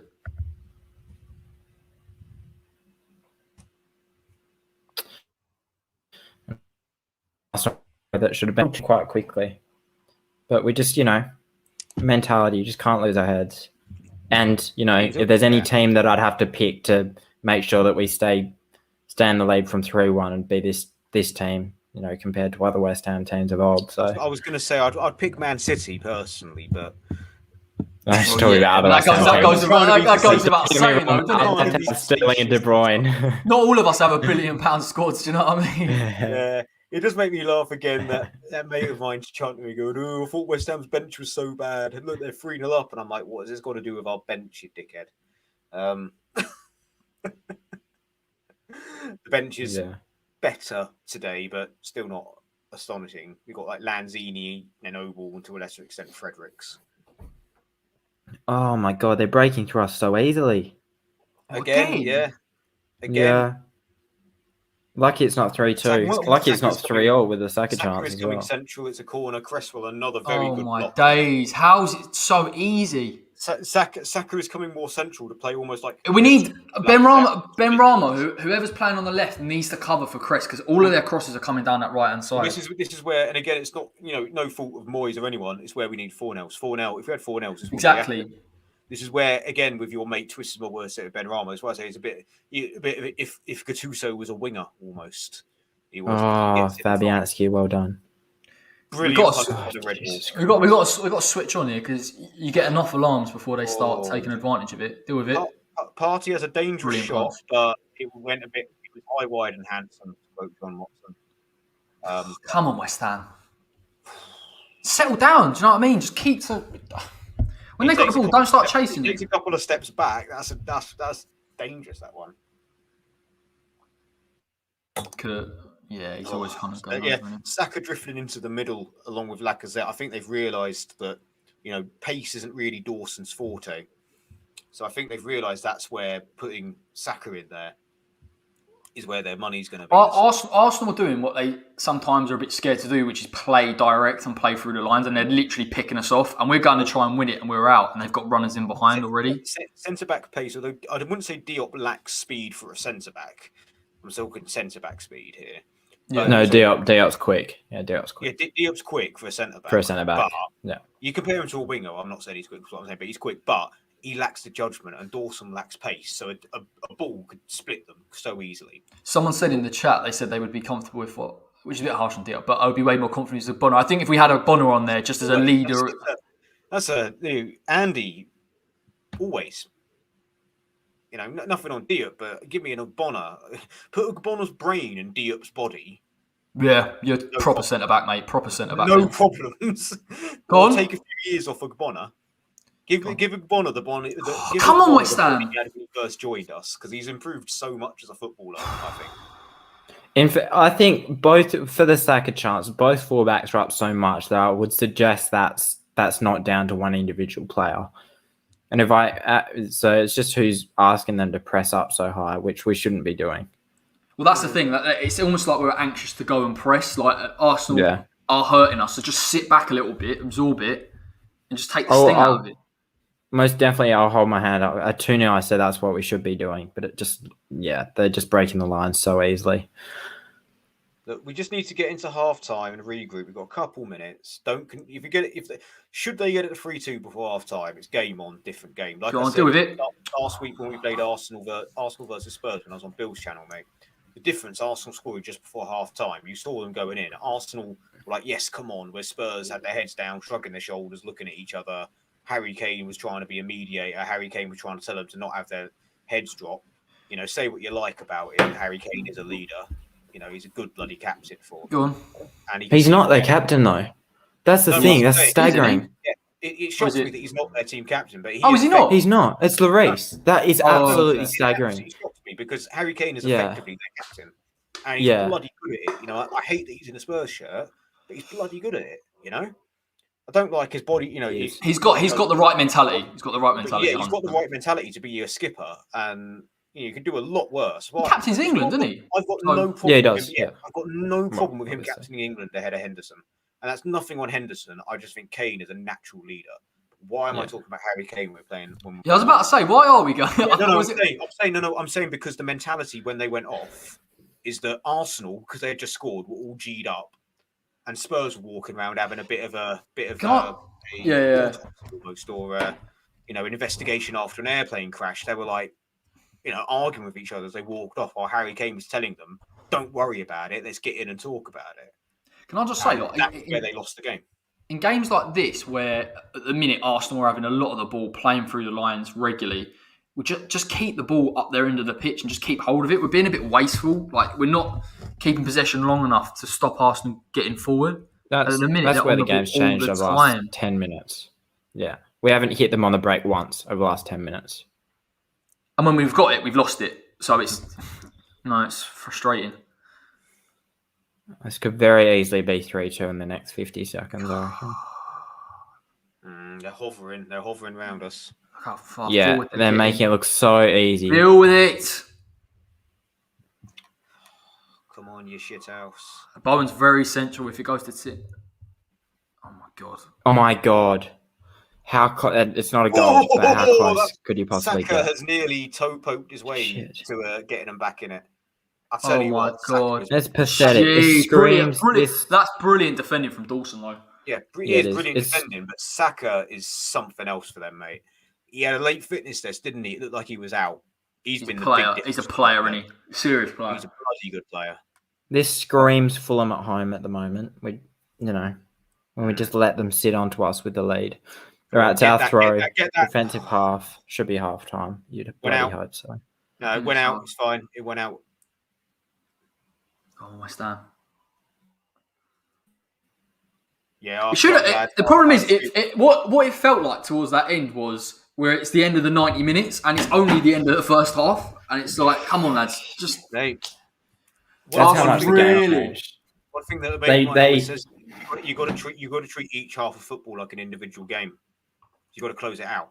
So we did close out that half. We did. We weren't great, but we just Just closed it out. about. Yeah. So if we have a repeat performance, we come out attacking, have a period of sitting back and close it out, we win the game. The thing is, what you want in games like this is Arsenal will 100%. Arteta will be in there now saying to them, "Look, you're playing it through West Ham. They're panicking exactly the same first 10 minutes. West Ham have just got to settle themselves down to get ready for the next 20 minutes, and then Arsenal will start to lose a little bit of confidence from that. We just got to take the sting out of it. We're 3-1 up. We play some really good stuff first 30 minutes, but we just got to be able to be a bit more resolute. And I think we're sort of caught between going and pressing a ball and getting caught out and then sort of sitting, and we don't know what to do. But I'm sure Moyes will get in there and say to them, look, lads, just calm it down a little bit. Keep secure. Yeah. Sort out that right-hand side because they're getting so much ball down that right, particularly with the overlaps. Just got to deal with it. I mean, good defending from Dawson. Fabianski's pulled off a decent save. You back this West Ham side to just stay in it for now. And Ben Rama off. Ben Rama off. Ben Rama's had a good half, to be honest. Nah, keep him on. I'll be back. Yeah, no worries. But yeah, no, it's the Ben Rama thing. I mean, if you're really pulling it apart, should have dealt better with the Lacazette cross because he's supposed to be guarding that left hand side. And you're right, Dennis, earlier when you were talking about Fornals. That's the type of player that would be going on and giving a bit of protection. But harsh, isn't it? Really, I've got a lot of time for Fornals when people slag him off. I'm like, no, what he does for us, he more than makes up for it. And again, look, I'm going to be honest. I'm not probably going to regret saying this will be clipped up on Twitter later, but I'm not particularly worried. For once, I'm not particularly worried. Arsenal got their tails up after scoring. That's only natural. That's only natural with the players they've got, Yeah. If we're 3-0 down and we get one, and we're attacking that, it is expected. If they get it back to 3-2 before the 70th minute, I'm worried. If they get it back to 3-2 at any time, I'm a little bit worried. But I think if we're still 3-1 up with 20 minutes to go, I'm fairly confident we're seeing this out. Just the only thing is that Dither and Dave has to get his subs right. Who would you bring on? Would you bring anyone on? That's the problem. That's the problem is that our bench is possibly going to cost us in this situation. But there is an element of me, there's a part of me that for the last 15 minutes, bring on Noble to shore up the midfield. There's a part of me that believes that. I think we've tried to deal with that because you see Jared Bowen now coming really narrow. Arsenal are playing through us. We've got to be able to deal with those. And I don't know. I can't see what Arteta's done, but Lacazette, Aubameyang are now picking it up just in front of our centre backs. Well, he's brought Saka into the middle, dragged him inside, and that's different. Yeah. Also. And again, I scoffed at it when I was first told about it by Angus, but he's not here. But I'll say it when he is here if you want. I'll say it again. But Fredericks is wide right for defensive cover. Play Fredericks right wing when Bowen gets tired. I mean, when Jared gets tired. That's another sub that could do for us. And also, Yeah. if we do want some form of attacking thing, we'll bring Lingard off. Then you've got Lanzini. But those are the 3 subs that can do it. Because I don't think bringing Balbuena on would do an awful lot. We could possibly bring Ben Johnson on and go 5 at the back. That's the only one I would make, and I would only make that depending on how the game. If it's still like this and Arsenal is still playing like they are, 70, 75 minutes, I would look to do that. So we could possibly, if Jesse's tired, bring him off and bring on Ben Johnson, or Bowen play Jesse wide right. But to take Ben Rama off, it's a bit of a nightmare because you've got no one really that can play wide left. I mean, I guess you could put Lingard there, but he ain't that great out left. But it's Ben. If you put Ben Johnson, then you've got to bring someone else off to bring him on. But yeah, if you put Johnson, Noble or Lingard, I don't think we want to lose that pressing from the front because that's where Arsenal will really. I don't like this idea that because we've obviously scored 3 goals that actually, do you know what? In terms of an attacking sense, we should just let off and just be completely I don't like that. I never like that. So if you bring on Johnson, do it. It's all about the timing. 75, 70 minutes, depending on the way the game's going. I've got no problem with it. I know Fun and Joy's talking about if Fornals was on the bench, Ben Rama would be off. Maybe. I don't think Ben Rama's... I think the Ben Rama thing, and I don't know about you, Dennis, because I had this discussion with Dan the other day, it's people are a bit... Does he do enough? Or is he underperforming? I think he does enough. I think he's creative enough. He hasn't looked bad. But I would say on what Thunder and Joy has said, defensively, he's got to switch onto that left-hand side because that is a worry. He can't let his man go, and that is a great point on that sense. But I like Ben Rama. I'll die on the hill of Ben Rama. But that's where the hill I die on. Yeah. I will defend him. But my hill to die on is that Avram Grant is the 2nd worst manager we've had in my lifetime and the 3rd worst of all time. Lou Macari is the worst of all time. Let me answer. Ben, I can't put your comment up, mate. I know you're an Arsenal fan. I'm not saying one word, mate, particularly after the end of that first half. So I'll let you know what my thoughts are. Are you saying that you would prefer not to speak in that situation? I would prefer not to speak. If you prefer not to speak, because if you speak, you are in big trouble. Exactly. 100%. Yes. When I'm on my politics group chats and things, that is my go-to GIF. I'm not saying anything. Would I meet Joe and Oscar next season? We were buzzing at 3-0 up, and the difference 1 goal makes. But that's what I mean, mate. We're treating it like it's 90 minutes in a cup final. Do you know what I mean? Look, relax. Just relax a little bit. I don't know. Look, it's one of the. As the cliche goes, just get in at half time and reevaluate. I want to say something. Actually, it's off topic, but I saw that Grimsoft Yo Life, which is, I'm going to be honest, I don't quite understand that name, but comments. He was asking if Leeds can go down on 39 points. I don't understand. I've got a couple of mates. I don't understand why Leeds are worried about going down. I answered him. I said, it's the most ridiculous thing I've ever seen. Honestly. It's the most ridiculous because there are times as a fan, like in 16, 17, I was looking at, you look over your shoulder. 39 points. Leeds fans that are listening, there are too many poor teams in between you and the relegation zone that have to win games that you lose to overtake you. I can see you not picking up that many points towards the end of the season. And I'm not saying that you're poor, but I can envisage you having poor defeats. But I can't see them picking the points up that you lose. They won't. Yeah, like they're too good. They're 5 teams to gazump you in the league, and one of those is Newcastle, who are arguably. Yeah, it's between Newcastle and Fulham, and I said that before. Brighton smashed them. Newcastle. I think Graham Potter is going to be like the next Sam Allardyce almost in the... Well, not okay, that's a bit disrespectful. I think he's be better than that. I think he'll be a bit like the next Dyche. I don't think he has the facilities to do it at Brighton, but I think he's going to be that next no-nonsense manager that gets results and constantly gets you between 8th and 13th standard position.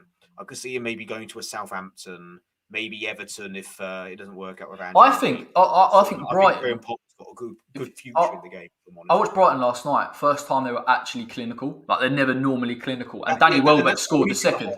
Is their shots on target. But Danny Welbeck scored that second goal. And the difference that Danny Welbeck makes to that side, even as a guy with such a horrible injury record and the quality that he's got, arguably is the difference between them being where they are to top half.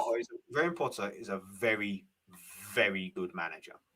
A very good manager. Oh, that team is so well coached, isn't it? You can see it. It's so well coached defensively and things like that. And going forward, they're smart. I mean, I quite like Brighton. I've got a bit of a. I think I always want them to stay up. Obviously, I never want them to go down purely because obviously what the fans have gone through after the ground share with Gillingham, which is the equivalent of us ground sharing with, I don't know, Reading. Spurs?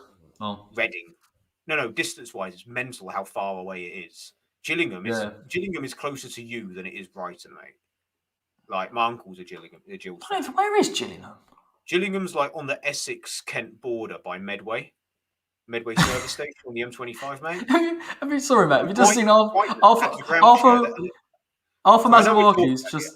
Alpha Mazuaki's just tweeted, I'm going to turn off the TV. He's not every West Ham fan. I don't want to watch it. Jeff put it my way. What do you do with Mazuaki? Does he have to earn his place on the pitch, or would you put him in right away if he's match fit? I don't think he starts. I think same for me, mate. But if we do go wing backs, I would start him at the left. Yeah, I think he definitely has an asset, but I'm of the belief that unless you are essential to England, if we're in a relegation battle and you're Arnie or you're Antonio, you're going in. But like we're sitting here now talking about Ben Rama on the left hand side today, and defensively how he's not been switched on, which is harsh in my opinion, because going forward we've been really good pressing. And if we had Mazuaku on the bench without Fornals in the side, you'd be going maybe bring on Arthur 60 minutes just on that left hand side, defensively a little bit more astute. I know he's not brilliant in terms of being a natural left back, but just because he's got that impetus and he has been in that defensive position before, you would bring him on for me. But we're in a situation, Dennis, where we've got so little options. You just take anyone at this point just to switch it up. And Arthur does offer that. So 100% Mazuaku goes on the bench.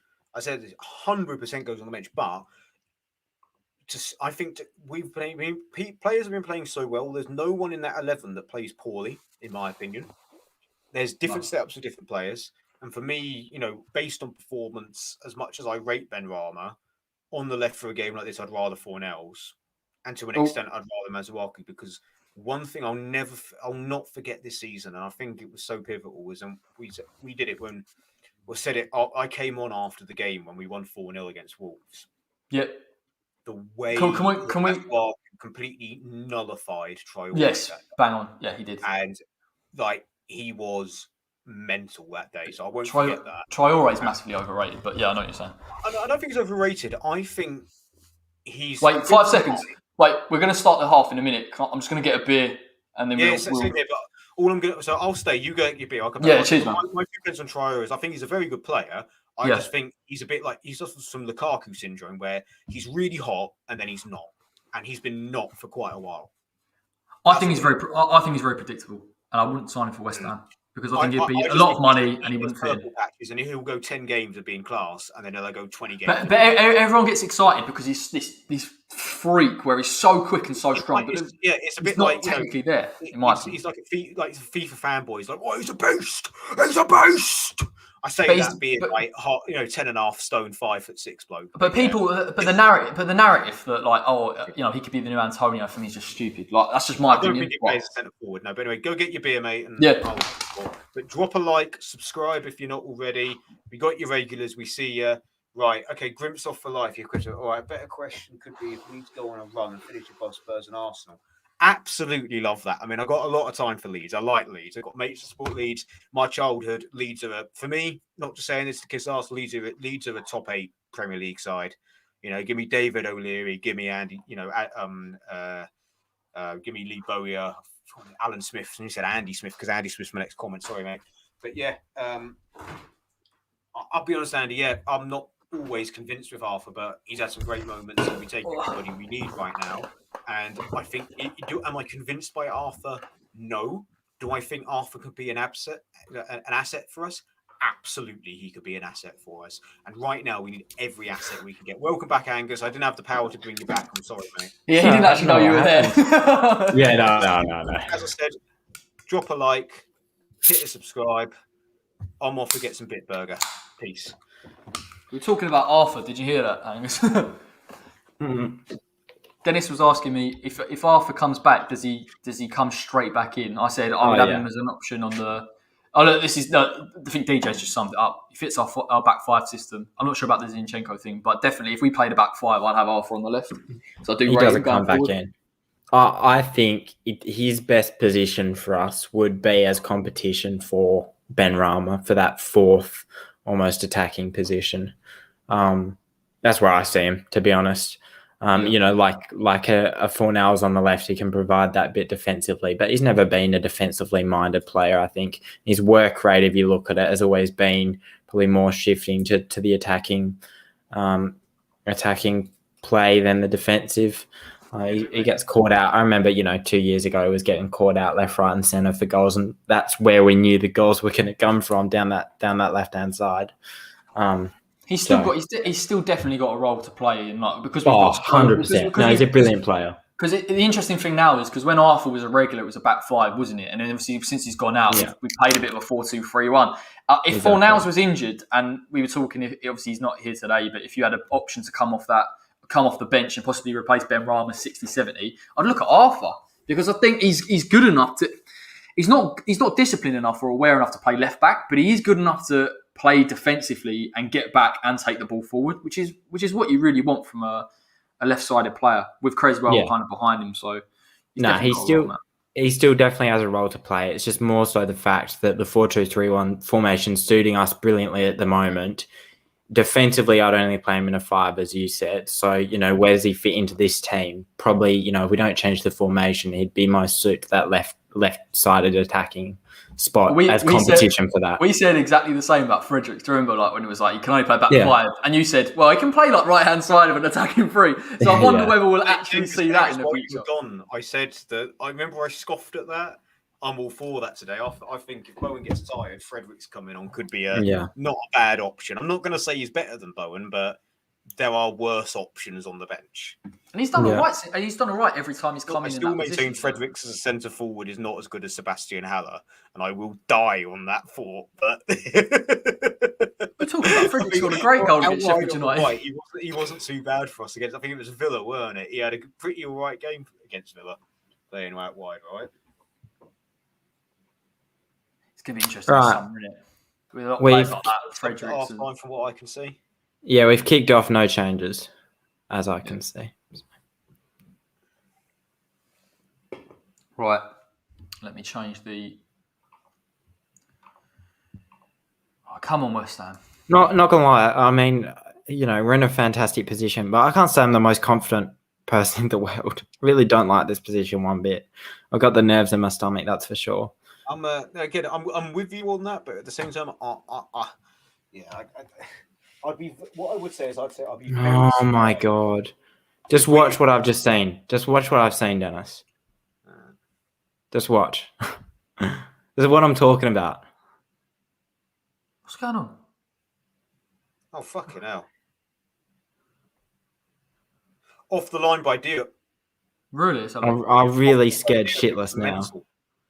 Absolutely insane. As I said, if we're still 3-1 up with 20 minutes to go, I'm confident. Until then, oh my god, he's a deal. Fair play, son. I thought I was going to 3-2, in which I was going to change my sentence. But as long as we're still 2 goals up with 20 minutes to go, I'm confident. God, we're losing the ball left, right. Declan is bollocking them now. Arsenal. We need to switch off, man. We need switch on even. This is getting they're playing through the lines really easy again. Same as the end of the first half. I tell you what, Soufal's lucky there because he put an arm across Lacazette and grabbed his arm. Easily could have been a penalty. What when Laka chips it over? But just before then, watch the replay, mate. Watch the replay. Yeah, Soufal. Yeah. If he goes over, they'll look at it. Bloody good. I don't know what we're trying to do. We're trying to press out from the back, and we're getting done every time. Yeah, not gonna lie, we can say one more not sure I can watch the rest of this game. I said at 3-0, it's not over, mate. At 3-0. Oh no, yeah, of course. I said just before they put the ball in the back of the net for 3-1. It's not over one bit. Dawson does very well to save a corner. Throw in Arsenal. Lacazette is starting to... Oh my God, West Ham. What is going on? First 15, 20 minutes, passing the ball around, keeping it nicely. Now it's losing it. I know they're pressing us, but it's not that. We're better than this. Right. And we're not Yeah, we're not showing anything attacking wise when we win the ball back as well. That's the thing that's changed. There's no real threat anymore. So someone like Jesse's got to, grab this game by the scruff of his neck. It should be like 6-3 to them now. Jesus. Oh my God. Who's helping out? Saka was a metre away from making it 3-2 again. Come on, West Ham. That's it. This is pathetic. This is really pathetic. Oh, we're losing it. We're just giving it back every single time, West Ham. Saka down the middle, every time. Every time. But even then, I've just seen it. They go out to the left with Tierney. Bowen's not tracking him. Everything West Ham oh my God. Just seen that Saka. Cresswell outdone for pace. Can't fault him. He's not been a quickest player, so it's not he's done what he can there, but he shouldn't be put in that position, Well, let's have a look again. It's that move every time, innit? Laka coming deep, Diop or Dawson going out, try and win it, and then they play it in behind. Switch on, West Ham. Come on.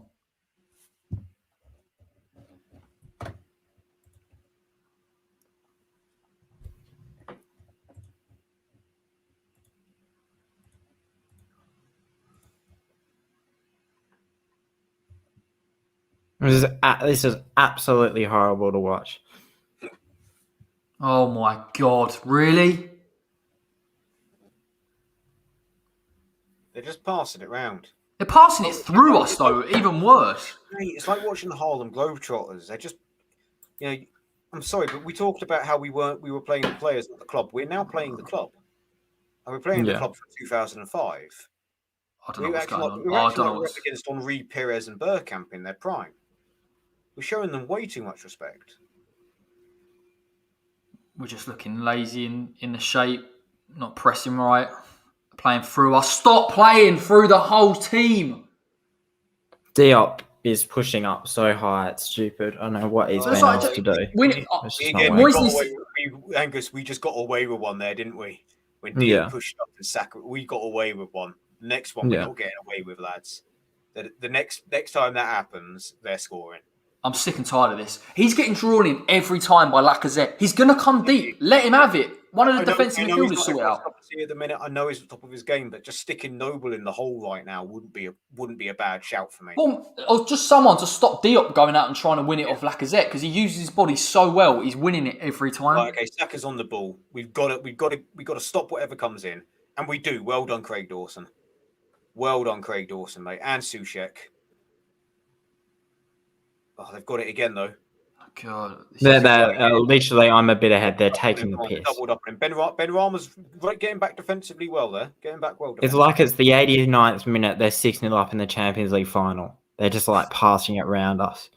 I wouldn't say that. I'd say it's more. It's like that, but they've got to get a goal in the next 5 minutes. They're really up in the ante. Yeah, but I'm literally I'm ahead of you. So just. Yeah. Oh my God! Another shot on target. A little bit behind you, mate. I've just had they're just building up now. Odegaard's got the ball, and there's just no pressing. There's nothing. We're scared. We're scared shitless. Odegaard turns right, it's like he's not even there. Lacazette straight at Fabianski, but this is painful, Right, Fabs, keep the ball for as long as he can, and let's get the shape. But rarely I say this. Come on, Declan Rice, you got to win that, mate. Yeah, Declan Rice was poor there. First time he turned him so easy. First time I've said that all season. Declan Rice was very poor there.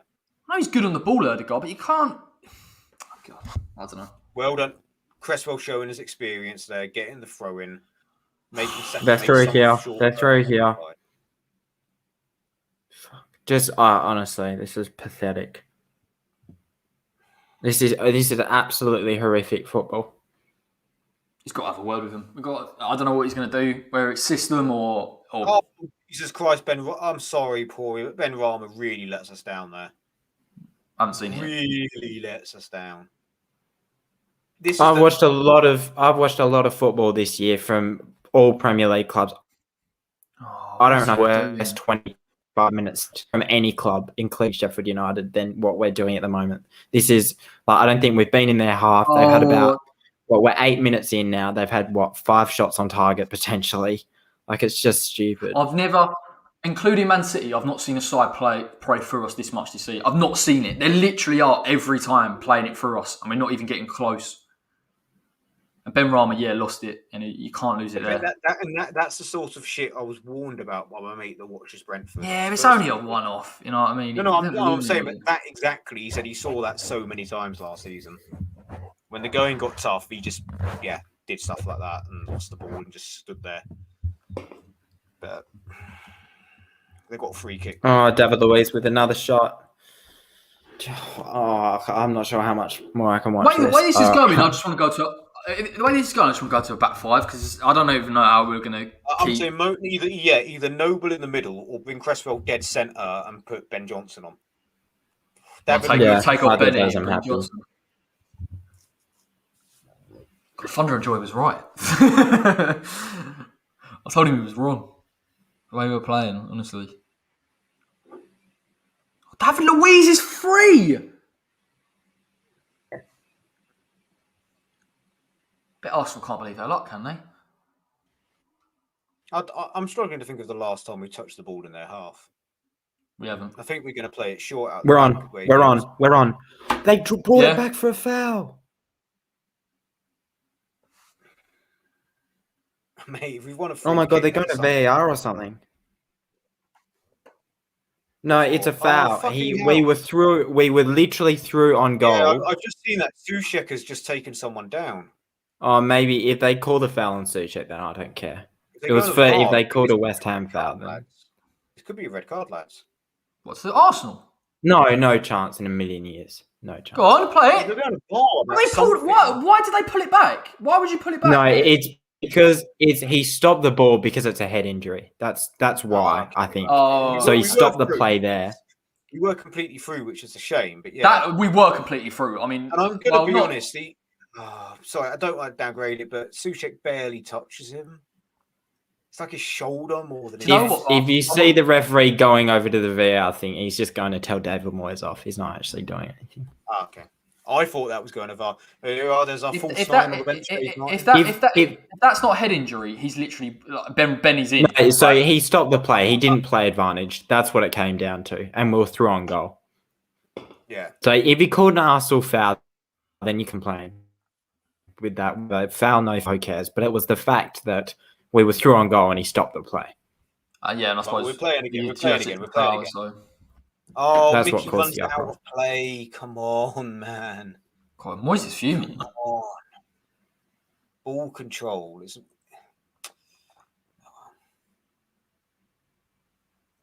Go on, Mickey. Go on.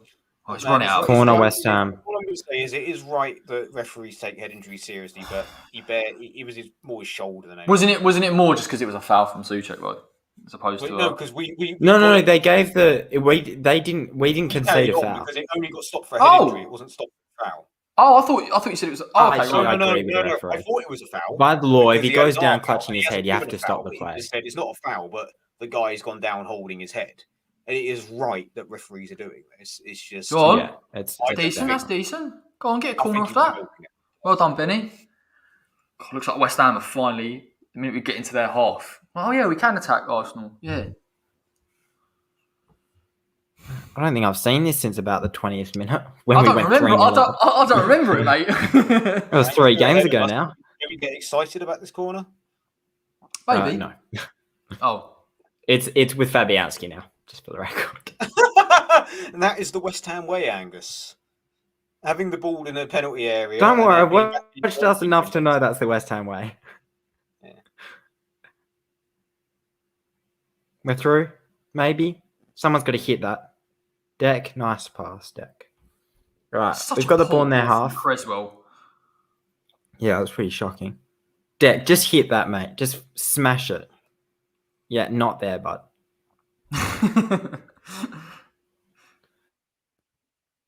Hit the first man again. Yeah, very tentative there. That's why we went back to Fabi, wasn't it? We didn't want to give it away. Come on, West Ham. But look, man, Mickey takes a shot. If the Cresswell cross from the first half didn't end up in Stratford, that definitely did. Straight to Westfield. As far as I'm aware, yeah, that would be in the direction of Westfield. As far as I am aware, I could be wrong. Mention in the comments if I am. We're such a strange team, honestly. Like, we get into their half and all of a sudden now we're like, right, let's press them. So, Leno could have been in a wheelchair and he wouldn't have worried about that one bit.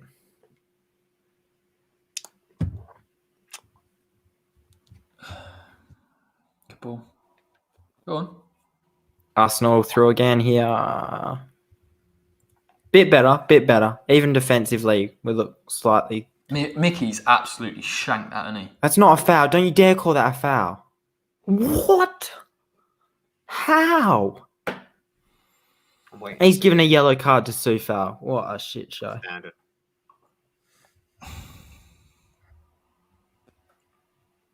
It's pathetic from Bowen. Oh, it's a high arm, maybe. I don't know. Oh yeah, Bowen Bowen was shocking there. It's not a yellow card. It's just not. I haven't seen it slow motion. I've just seen him be given it and then be like, whatever. And Lacazette is telling him to calm down. But yeah, Bowen's that's lazy from Jared Bowen. If anything, I think Aubameyang maybe puts a foot in on Kufel there. No, I think it is a foul. I don't think it's a yellow. Oh, but Aubameyang's on the way down before he even touches Kufel. I understand why he's pissed off about a yellow. It's not a yellow. This is really dangerous here. Go, Benny. Benny, just take the touch and run with it. That's pathetic. See if I got booked for that. Yeah.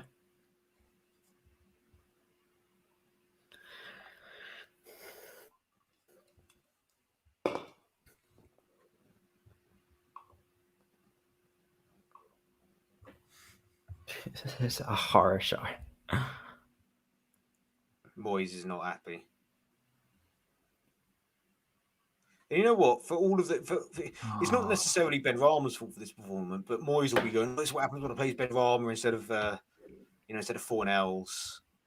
Well, Benny could have kept it there, to be honest. He got his head off. Suchik gives away a silly foul. Go, run with it, Jared. It's a lazy stick out of a leg. Yeah. Oh, you are taking the piss. On their payroll. Are they going to score? What? Yep. What? 3-2? Craig Dawson own goal. 3-2. What, again? Yeah. You've scored every goal in this game.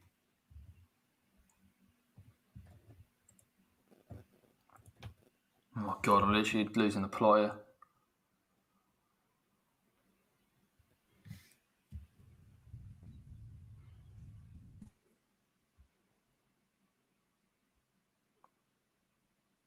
Oh my God. Oh, you put it in your own net. Oh, just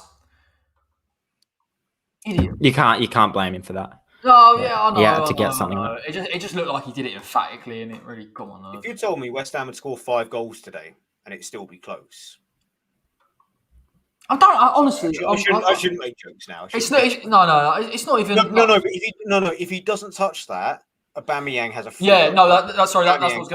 That's what I'm gonna say. Like, it wasn't him. I mean, who's on the left? Take Benny off. Take Benny off. He's giving him no protection whatsoever. No. I'm sorry, yeah, Ben Rama. I'm gonna get shit housed on Twitter for this, but yeah, Ben Rama has not had a good game, and he's another free kick on the halfway line for fucking Arsenal. I thought that might have been a foul by Tierney on Bowen, maybe. But I don't know. Well, he gave it the other way. Ref gave it the other way. Yeah, I know. Yeah, that's what I mean. I'd just seen it now on a replay, and I was like, I probably would have given it Tierney foul. But come on, West Ham, seriously. I think Moyes has got to take Ben Rama off at this point.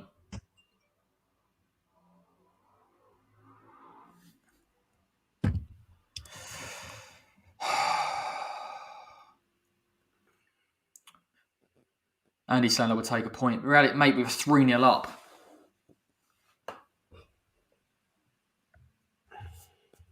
Oh, Cresswell, bloody. Oh, it was Deck. Beautiful. Mickey's giving the ball away, though. This game, I don't even watch this game. It's starting to get on my nerves.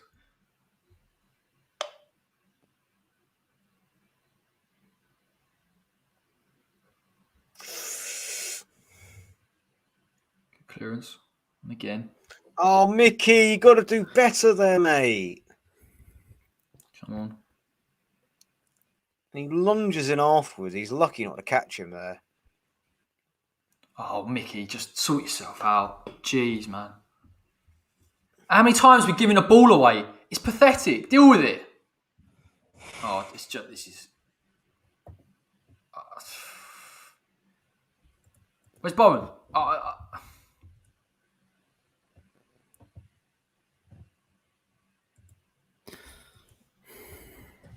my God.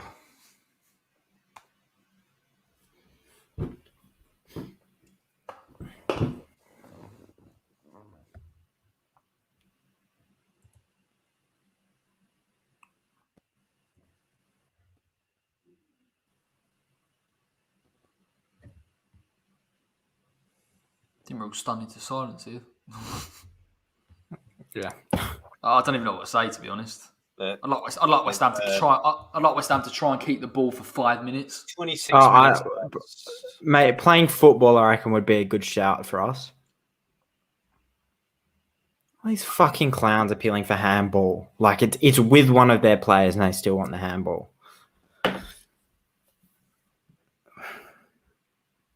I feel bad for Dawson, putting it in his own net as well. Whatever he did there, mate, because if he didn't do that, I just said I feel bad for him because Aubameyang was burying it, and he'd be had a go at for not doing anything. Oh, I love it. Oh. No, I feel bad. I feel bad for him because The funny thing is, I knew at halftime he was going to score an own goal. Oh, fuck, mate, we should have scored twice there. Jesus Christ! I've just seen the replay where Lacazette handballs it because it's not a free kick, and he takes it. That shouldn't be allowed, surely. Yeah, no, it shouldn't. Nah. Was that to the second goal, by the way? Yeah, the second goal shouldn't be allowed by letter of the law. It should be a yellow card. Oh, go on! Oh No. Oh, and Tierney. Oh, that's great defending by Tierney. Yeah, he doesn't know. He doesn't know it. Yeah, Oh. Oh my God! Jeez. Technically, Mickey has missed borderline an open goal, really. There. Well, no, okay, maybe not keeper. Well, no, he's hit it, and he's just seen it. He's not got his head up and thought, And Tierney didn't know he was doing that. I'm saying for the first block, that's quality defending. Oh no, it's brilliant. But then the second one, he's kind of lucked out a bit. And Mickey's probably best Arsenal have made in years of signing Tierney, in my opinion. I can't believe Mickey's just hit it at Tierney when he's on the floor. Right, That's a corner. It's a corner. Come on. Yeah, there should be a corner, shouldn't it? No. What's up with the ref in this game? It's got to be a corner. He gave it a corner. Did he bring it back for a corner? Yeah. No? Yeah. Did he bring it back? I mean, Arsenal got it in their half at the minute. Oh, no, sorry. It's the party one. Yeah, no, it wasn't a corner. Sorry. I'm lost. You're just giving up, mate. You just can't deal with it. It's got too much. Honestly, it's the one game that this couldn't have happened. Got 3 subs and stuff warming up. They got, I think, is that what's his name? Pepe warming up for them. Oh God, I don't want to see any of these players coming on, man. Martinelli, another one. Emil Smith, right? Which is.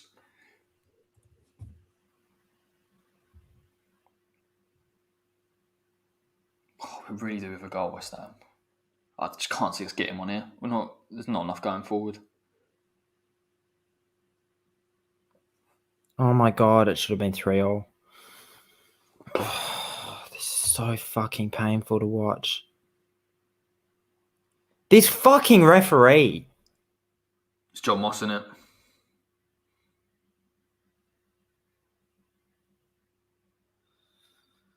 Oh God, West Ham. West Ham, please keep the ball. Benny, just run with it. Oh my God. Oh, this is really. What on earth is going on? Go on. Fucking have some. This ref is taking the mick, by the way. Yeah. How much does he want to give for Arsenal here? Bowen fucking losing the ball every time. He keeps trying to turn his defender, and it's like in our half. And Go on. Keep it. Just keep it, West Ham, please. Why'd you give it away? Corey, in the infamous words of Thomas Skinner, relax, drink Stella. You know it will make you feel better. No, we need a lot more than a fucking Stella if we draw this game. I'll tell you that right now.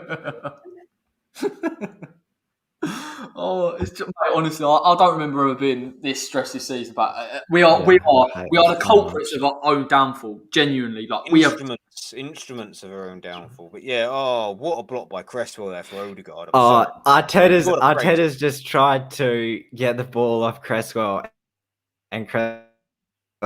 Ahead of me there, Angus. I don't think I'm quite there yet. Just watch this. It's quite funny. Yeah, is this when? Okay, so Leno's got it. Goes out for a throw on the touchline.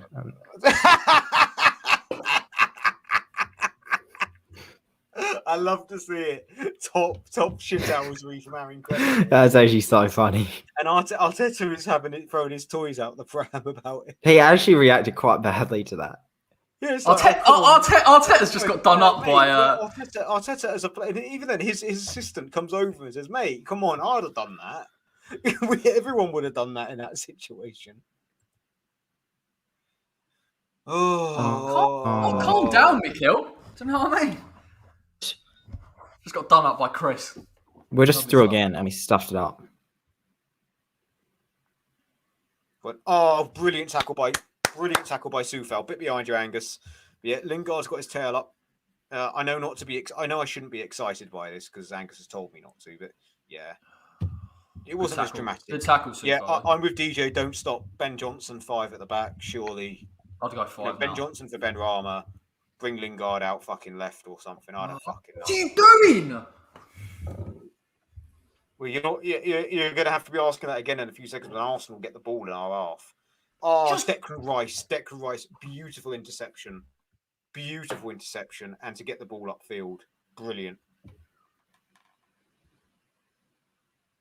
Oh, brilliant! Go on. But again, 70th minute, dithering Dave. Come on, you can see this isn't working, mate. It's just a matter of time. They've got 19 and a half minutes plus stoppage time to get an equaliser, and they will get it.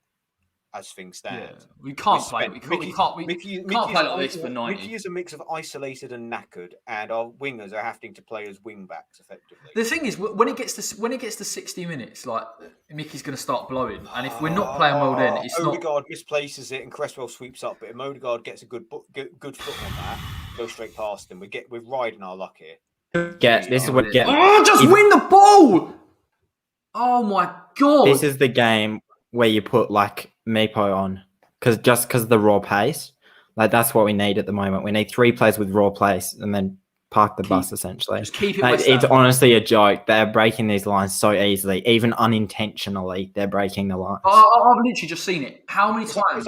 Arsenal are just stuttering towards. Someone took a bad touch and they were like through on goal.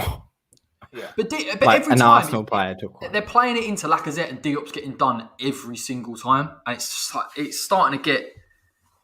You can't keep this up for the next 19 minutes plus. It's the fact that Moyes can't see it, and I know, mate. I know he's got to change it. He's not going to change it till it's free. Oh my god! I'm literally starting to lose the plot. The fact that Ben Rama's now the lone man pressing and Antonio's now playing in the deeper role left shows you that he's like, just take him off. There's no point. Souček has done really well to win that. Come on. Right, so Sufal's got it in their third, in the final third. Come on. Just one ball. 4-2 could really make the difference here. Come on. God, I hope so. Just keep the fucking ball. Just play a few passes at least. Good ball, Declan. Into the fucking corner with 17 minutes to go. I'll take that. Go on, Deck. Clever. Bowen, even cleverer. That's not a word. Oh, Mickey almost. This is much better, West Ham. David Luiz has done brilliantly there. And well done. I'm never going to say that again, hopefully. But David Luiz did really well. Read Mickey's run quite well there, actually. To be Thank you. fair to Thank him. you for not spoiling that for us. Oh look, Mark Noble's coming on. For Bowen. There. Right, Oh Lingard my out left. God. Look, at least, mate, Angus, it floods the middle. It's something. I don't mind that one It's bit. something. We just Who's coming? Bowen's coming off. What? I'll take Mickey off. He's knackered. Lingard's going wide right. Noble's coming on. the thing with Bowen is he's been really poor with his Arsenal's distribution on the right hand side. Like He's really lost the ball. bad. He's lost the ball so many times. In our own half. Yeah. Well, and but the thing is, I think he doesn't trust people to play wide left, other than he doesn't trust Lingard. But Smith, I think it's Smith Rowe's coming on. I don't really know what he looks like, but it's Saka off for Pepe at the moment, and Mill Smith Rowe looked ready to come on, but he hasn't yet. I've just seen someone run on. Oh, Mickey, beautiful. Oh, if we score here. Smith Rowe and Pepe have come on for Saka. Saka. Oh my God, we nearly scored. Oh my God. That was beautiful. Has the formation changed since Noble's come on? I can't really read it, to be honest. So. It would do, though. It would do. With Noble. Noble can't be playing as a 10. Oh my God. It hasn't. Oh, Lingard and Benrahma were defending. Jesus. Oh! Yeah, I'm not going to spoil it for you, but wow. Oh my God, West Ham. That was nearly the most. Oh, mate! I'll tell you what. If we'd finished that would have just been like could have breathed a little bit. Arsenal were napping there. We nearly caught that, actually. To be fair, go on, deal with it. Right, come on, West Ham. Oh no, just giving it away. Keep it.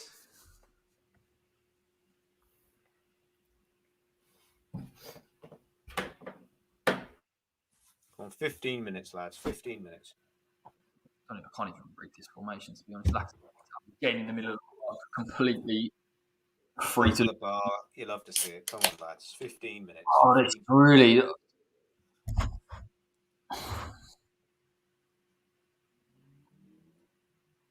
Yeah, take one of them over.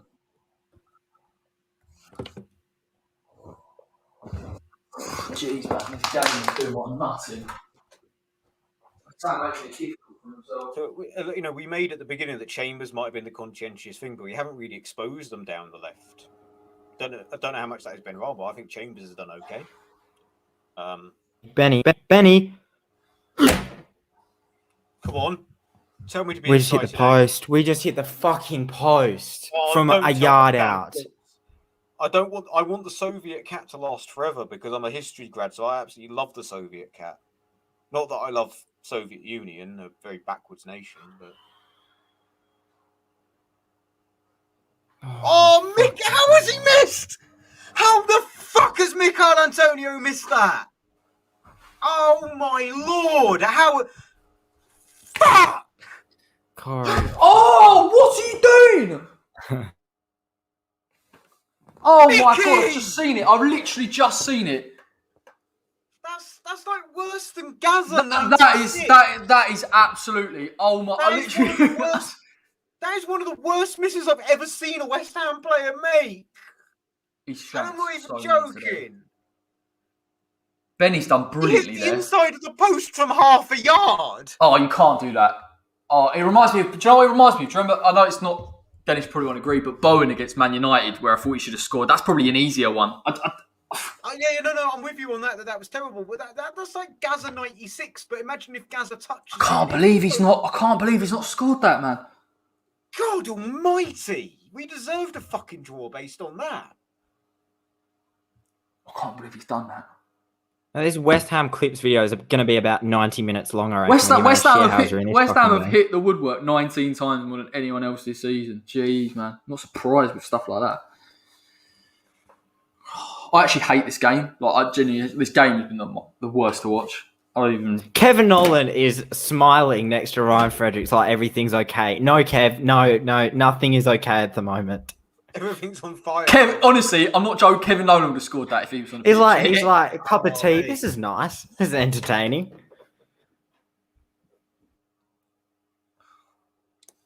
Lord, Fredericks is coming on. That's got to be. I'll tell you what, I'm going to sleep tonight. We'll win. Or we go 5 at the back and play Kufal. No, he'll go. Who's he taking off for Fredericks? I don't know. It hasn't happened yet. It hasn't happened yet on my screen, mate. No, it happened for me. I was hoping Angus would be like, yeah, it's like blah blah blah.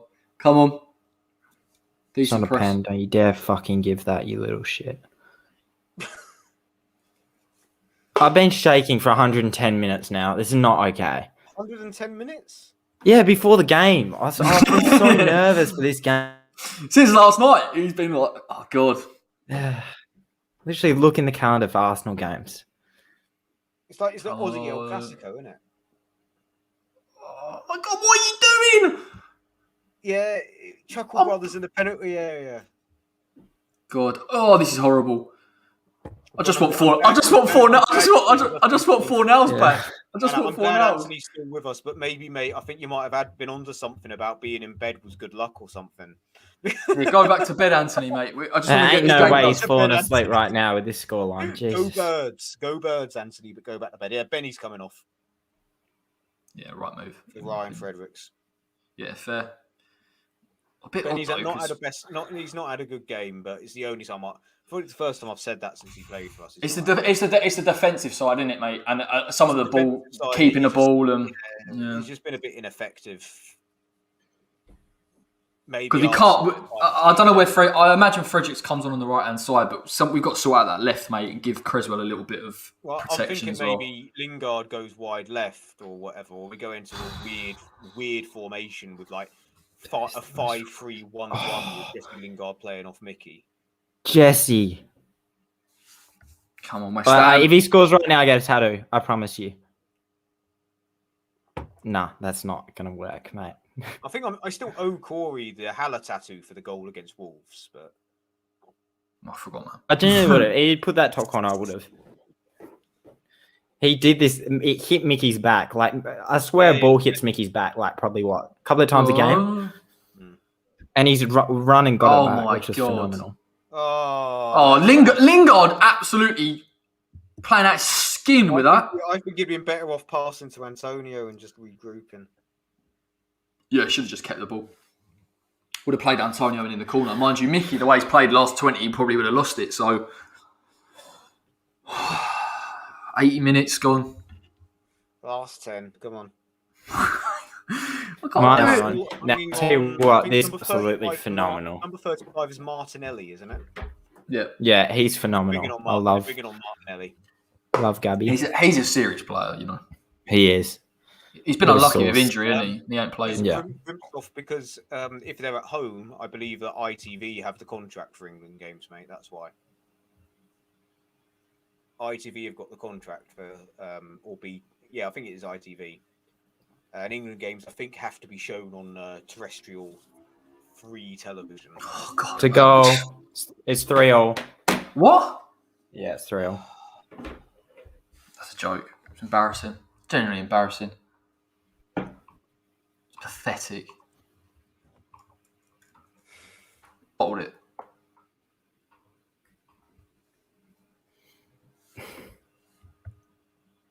Lacazette.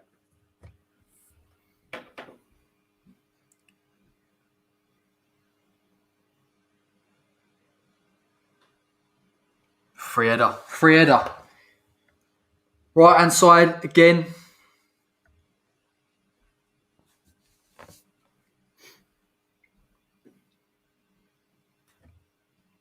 He's celebrating with Aubameyang, who was off the pitch. He's been off.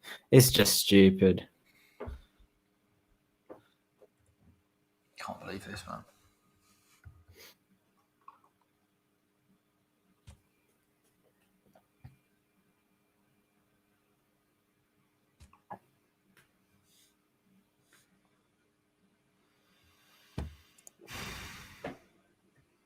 Free header.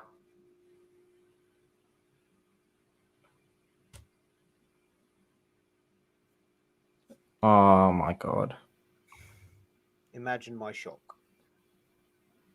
Oh, well, it's not like we've been asset stripped. We've got a good 4-3. Lads. What? Oh my God. They're winning 4-3. No, nearly, but it might be a penalty as well. Yeah, don't joke about that. Oh my God. Oh no, I'm not joking one bit. I promise you, I'm not joking. Oh, look, your shithouse mate is back. All right, Zagreb, mate.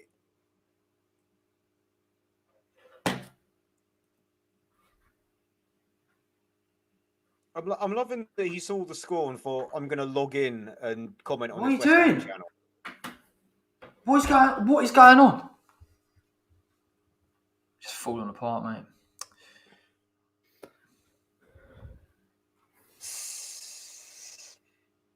So I'm saying, Akram, if we had options on the bench that were any good, if we weren't asset stripped by our board. No, we played awful. Like we've literally No, but what fallen I'm saying apart is, if from we had about options on the 40. bench that could actually do something. Well, Ben Yeah, Johnson. Dennis, it doesn't matter how you looked at it. We had options. We had attacking Yeah, he options. could have we had brought Ben defensive Johnson options. on. We choked it. We should have gone 5 at the back about probably 60th minute, easy. You know. Yeah, 100%. Just.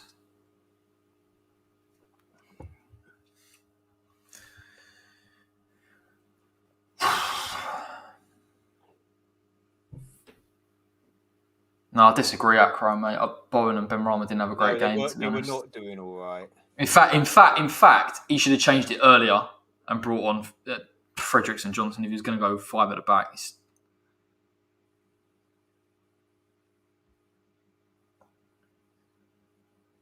Holy shit. Holy shit. Holy shit.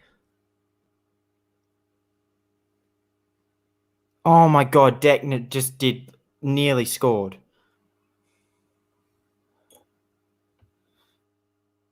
Des went fuck it.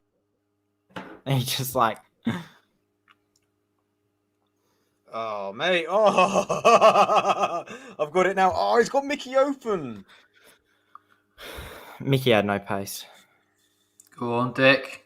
Oh, look. Tell me Declan Rice ain't quality on the ball. Do one.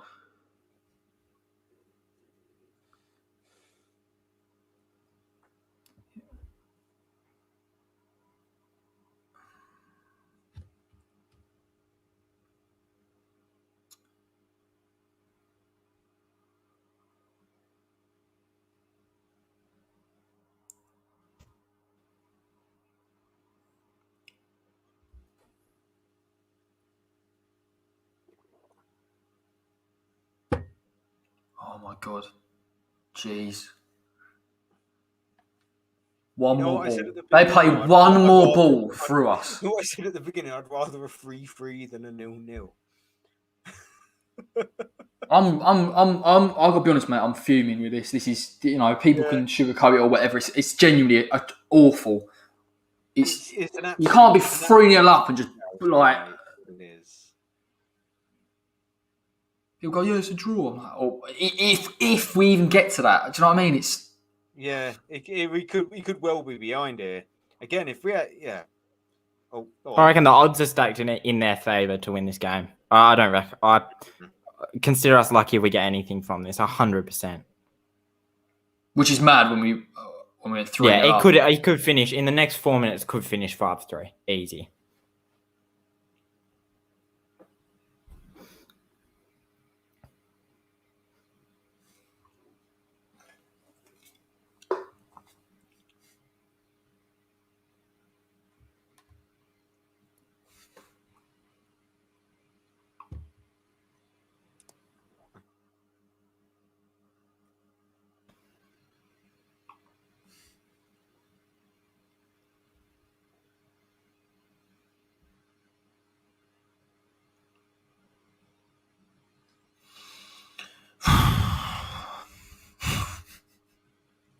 They should have scored again. Oh, they will score again. Oh, I'm not even surprised, man. Just let them win it. West Ham ain't even bothering now. Do you know what I mean? This guy knows.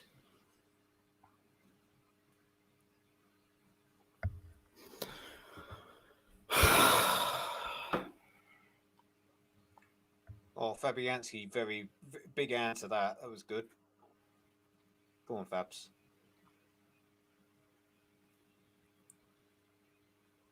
That's quality save from Fabianski, actually.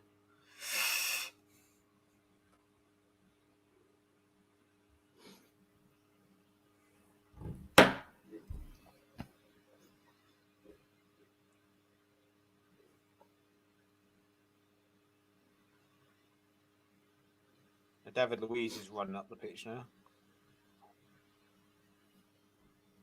Just keep it, Mickey, please. Please stop losing it. Oh my God.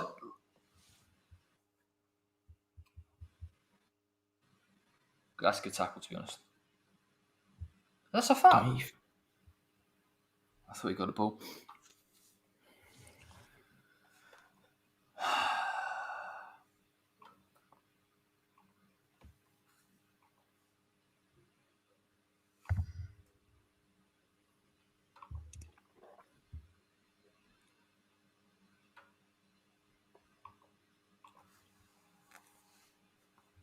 What minute are you on, Angus, mate?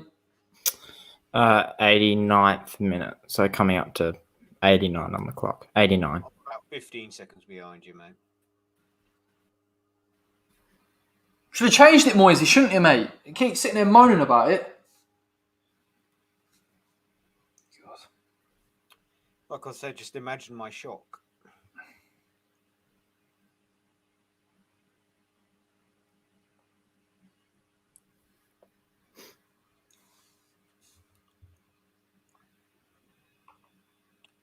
What happens when you have a board that refuses to invest and just... No, it isn't, Dennis. It's got nothing to do with that. We were 3-0 up in a game and we let them push us for 70 minutes and we conceded 3.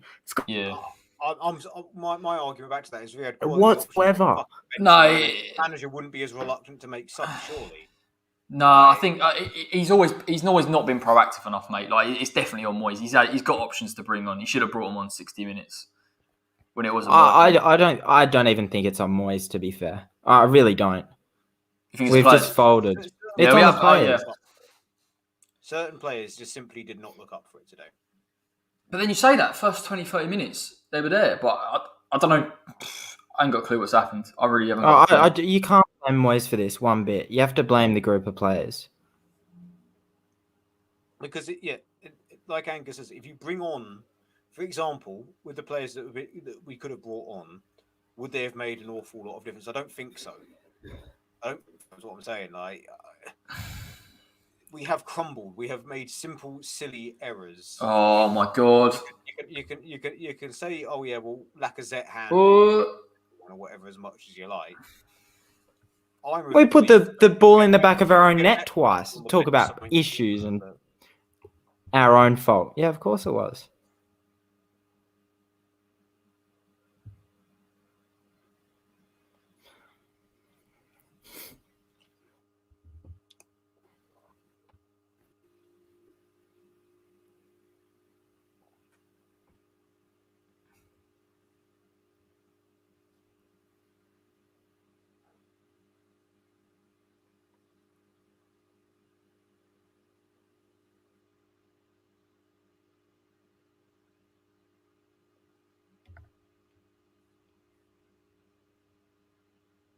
That's a foul.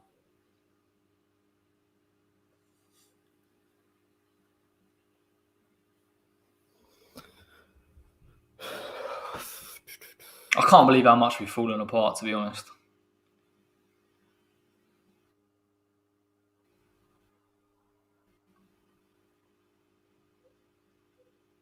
Right. Don't know where you are, Angus, but with a minute to go, we've just won a free kick in a dangerous area for me. Yeah.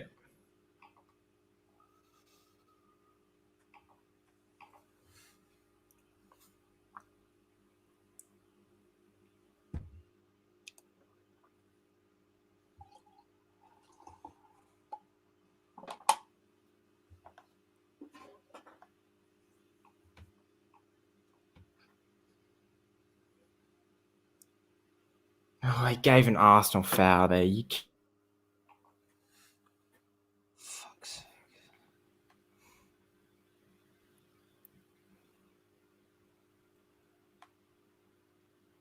Yeah, come on, Luke, man. You know what happened to you as well. Relax yourself a little bit, mate. Come on. That's all right. That's all right, mate. How do you get on Thursday night? Or was it Wednesday night? You mean that little to me, Luke. That's how much I care. But yeah, you're a Spurs fan that only pipes up when we draw on a. It's got to be over, innit? Game. Yeah, game over. Right, for real. I can't be bothered to watch the rest, man. It's done my head in. It's embarrassing, absolutely falling apart. Ref playing against us again. People are bringing up the ref thing. Yes, he's made a few errors in there, no doubt. But at the end of the day, West Ham, the players fell apart. Do you know what I mean? It's not. I haven't seen that this season. I don't even know what to say. There's no break it down all you want, but yeah, you can't be 3-0 up, man. I feel like Tottenham. Well, ask your mate Luke. Yeah, I'll ask him. When he's done looking at whatever he's looking at in his private life. I'm not going to comment on that guy. But yeah. Yeah. I mean, I did curse it by saying I'd rather a 3-3 than a boring 0-0. Anything but boring. We got something from it. It's not like last week we didn't get nothing. I think we were fortunate to get. I think we were very fortunate to get something from it in the end, mate. So we were very fortunate to get a point from that in the end. Yeah, but like 3-0 up and. No, I know. I'm fuming at the performance, the end result, but ultimately, mate, it could be worse. You could be knocked out to a bunch of farmers in Europe, and then coming on a channel you don't care about to chat shit because you've got no mates. So. I can't believe we were 3-0 up. I can't actually believe it. Dare I ask the question? Where did it go wrong? I just want to get your lads' thoughts on it because I can't quite. I've got the but how can we break this down into actually something tangible? For me, I'll quickly say I think that the slowness to address the fact that they were coming to us down the middle. We could all see it, that they were coming to us down the middle, and we reacted to it too late. Now, again, me and Angus are going to disagree on this, but I feel that if we had better options on the bench, I'd like to think the manager of Moyes' pedigree would have changed it. And the fact he wasn't really given that many options on the bench influenced that. I do think that it doesn't really matter because the players have let him down, but I think where we lost it fundamentally is the inability to address the issues down the middle at the beginning of the second half. That's where I think we not lost the game, but where we lost the win. That's where I think we lost the win. The inability to address the issues down the middle. Yeah, we didn't. Yeah, we didn't. I thought we were going to get in at half time and definitely react to that. And Arsenal started off second half exactly how they finished the first, and then they could play for us. I'm surprised how easily they played for us. Angus, is it the players? I guess that there is a lot to do with mentality. We gave the ball away so much in that game. It was ridiculous. It's the players. Like, it's not even the amount of goals that they put past us. It's the way that we let them play. I think the game was lost when we started to give them sniffs, and it was almost 3 every 5 minutes. And as soon as you give a team a sniff and you show nothing, to kind of combat that up top, which is what happened in the late stage of that first half, they knew they were in for it. And I was here when I was trying as well. Genuinely, it's not like I told you so, because I wasn't 100% sure, but I was really panicking, and I remember thinking, "Shit, I'd rather this be 3-1 to them almost," because I just knew we were in for a hell of a ride that second half. And I think it's on the players. I've never seen anyone say after their team's lost 3-0 or whatnot, or they've come back from a lead, whether it be the Tottenham game midweek or the Tottenham game against us, or you've got loads of examples. I've never seen someone say, "Oh, that's because of." I hate the whole board agenda, because at the end of the day, it's only useful when you do actually have a point. I really don't think there is a point to be said for that, because we've choked it. We've completely choked it. It's down to the players completely and the leadership group there, because we've let them dominate us. We made changes. We put Noble on, we put Fredericks on, and they're Premier League players, whether you like it or not. The quality is there or thereabouts. And I mean, in terms of analysis, there's no point analysing something like that, because it's just going to fucking be more painful. I think the best I've got to do it soon, mate. So if it was me, there's some things you've got to do for views, and fair enough, because you'll be getting a lot of them. But, I think if I was the manager or coaching staff, there's one thing to be said for, watching the whole game back in the second half back and making them sit there and watch that for 45 minutes while they squirm in their seats, essentially. But the other way of dealing with it is just saying, look, we can fold, never happens again when you're wearing this badge, and you move away, because I think you run the risk now, considering there's a lot more of the season to go, and the fate of our European challenge and whatnot will be decided in the next 7 games or whatever it is. I think, you just move on. You have to move on to the next game. That's what I do, because I don't think there's much point in analysing that, because we folded, and once they realise that, and if they sit there for too long and think about it, I think that'll really put a lot of turmoil in that dressing room. And it's a dressing room that's been so strong, and that's why we've been so good. So, look, we folded. Trader. Yeah, no, you're right, mate. The most important thing is you don't let that get towards you now, particularly going into the Wolves and Leicester games and throughout the rest of the season. It's probably hurts a little bit more because we're just not used to seeing it from us this season, like at all. I don't remember a performance like that where we've been in that position. So it's a tough one to take. I suppose give it a day or two. Honestly, I don't think it is. I felt worse against Man United because I genuinely think I'm not that angry now, because I think we are so fortunate to walk away with a point. I genuinely, almost can't believe that. I'm getting round to that now. I'm sitting there going, yeah. It feels like we've nicked a point, which if you told me 3-0 up, we've nicked a point. Which is stupid. Yeah. But I was shocked how poor we were at times defensively. We touched on the own goals. It comes off Souček. You can't blame him for that. Dawson, he couldn't really do much else. You couldn't. No. It was more. What I didn't like was the approach play. Everything coming down the wide areas. They had so much space. They could do what they dictated the play second half. It was really, really easy for Arsenal. And you just don't want to see that again from West Ham, to be honest. I'm sure they'll know that, but it's annoying. What it comes down to at the end, if you ask the right questions for long enough, you'll get the right results.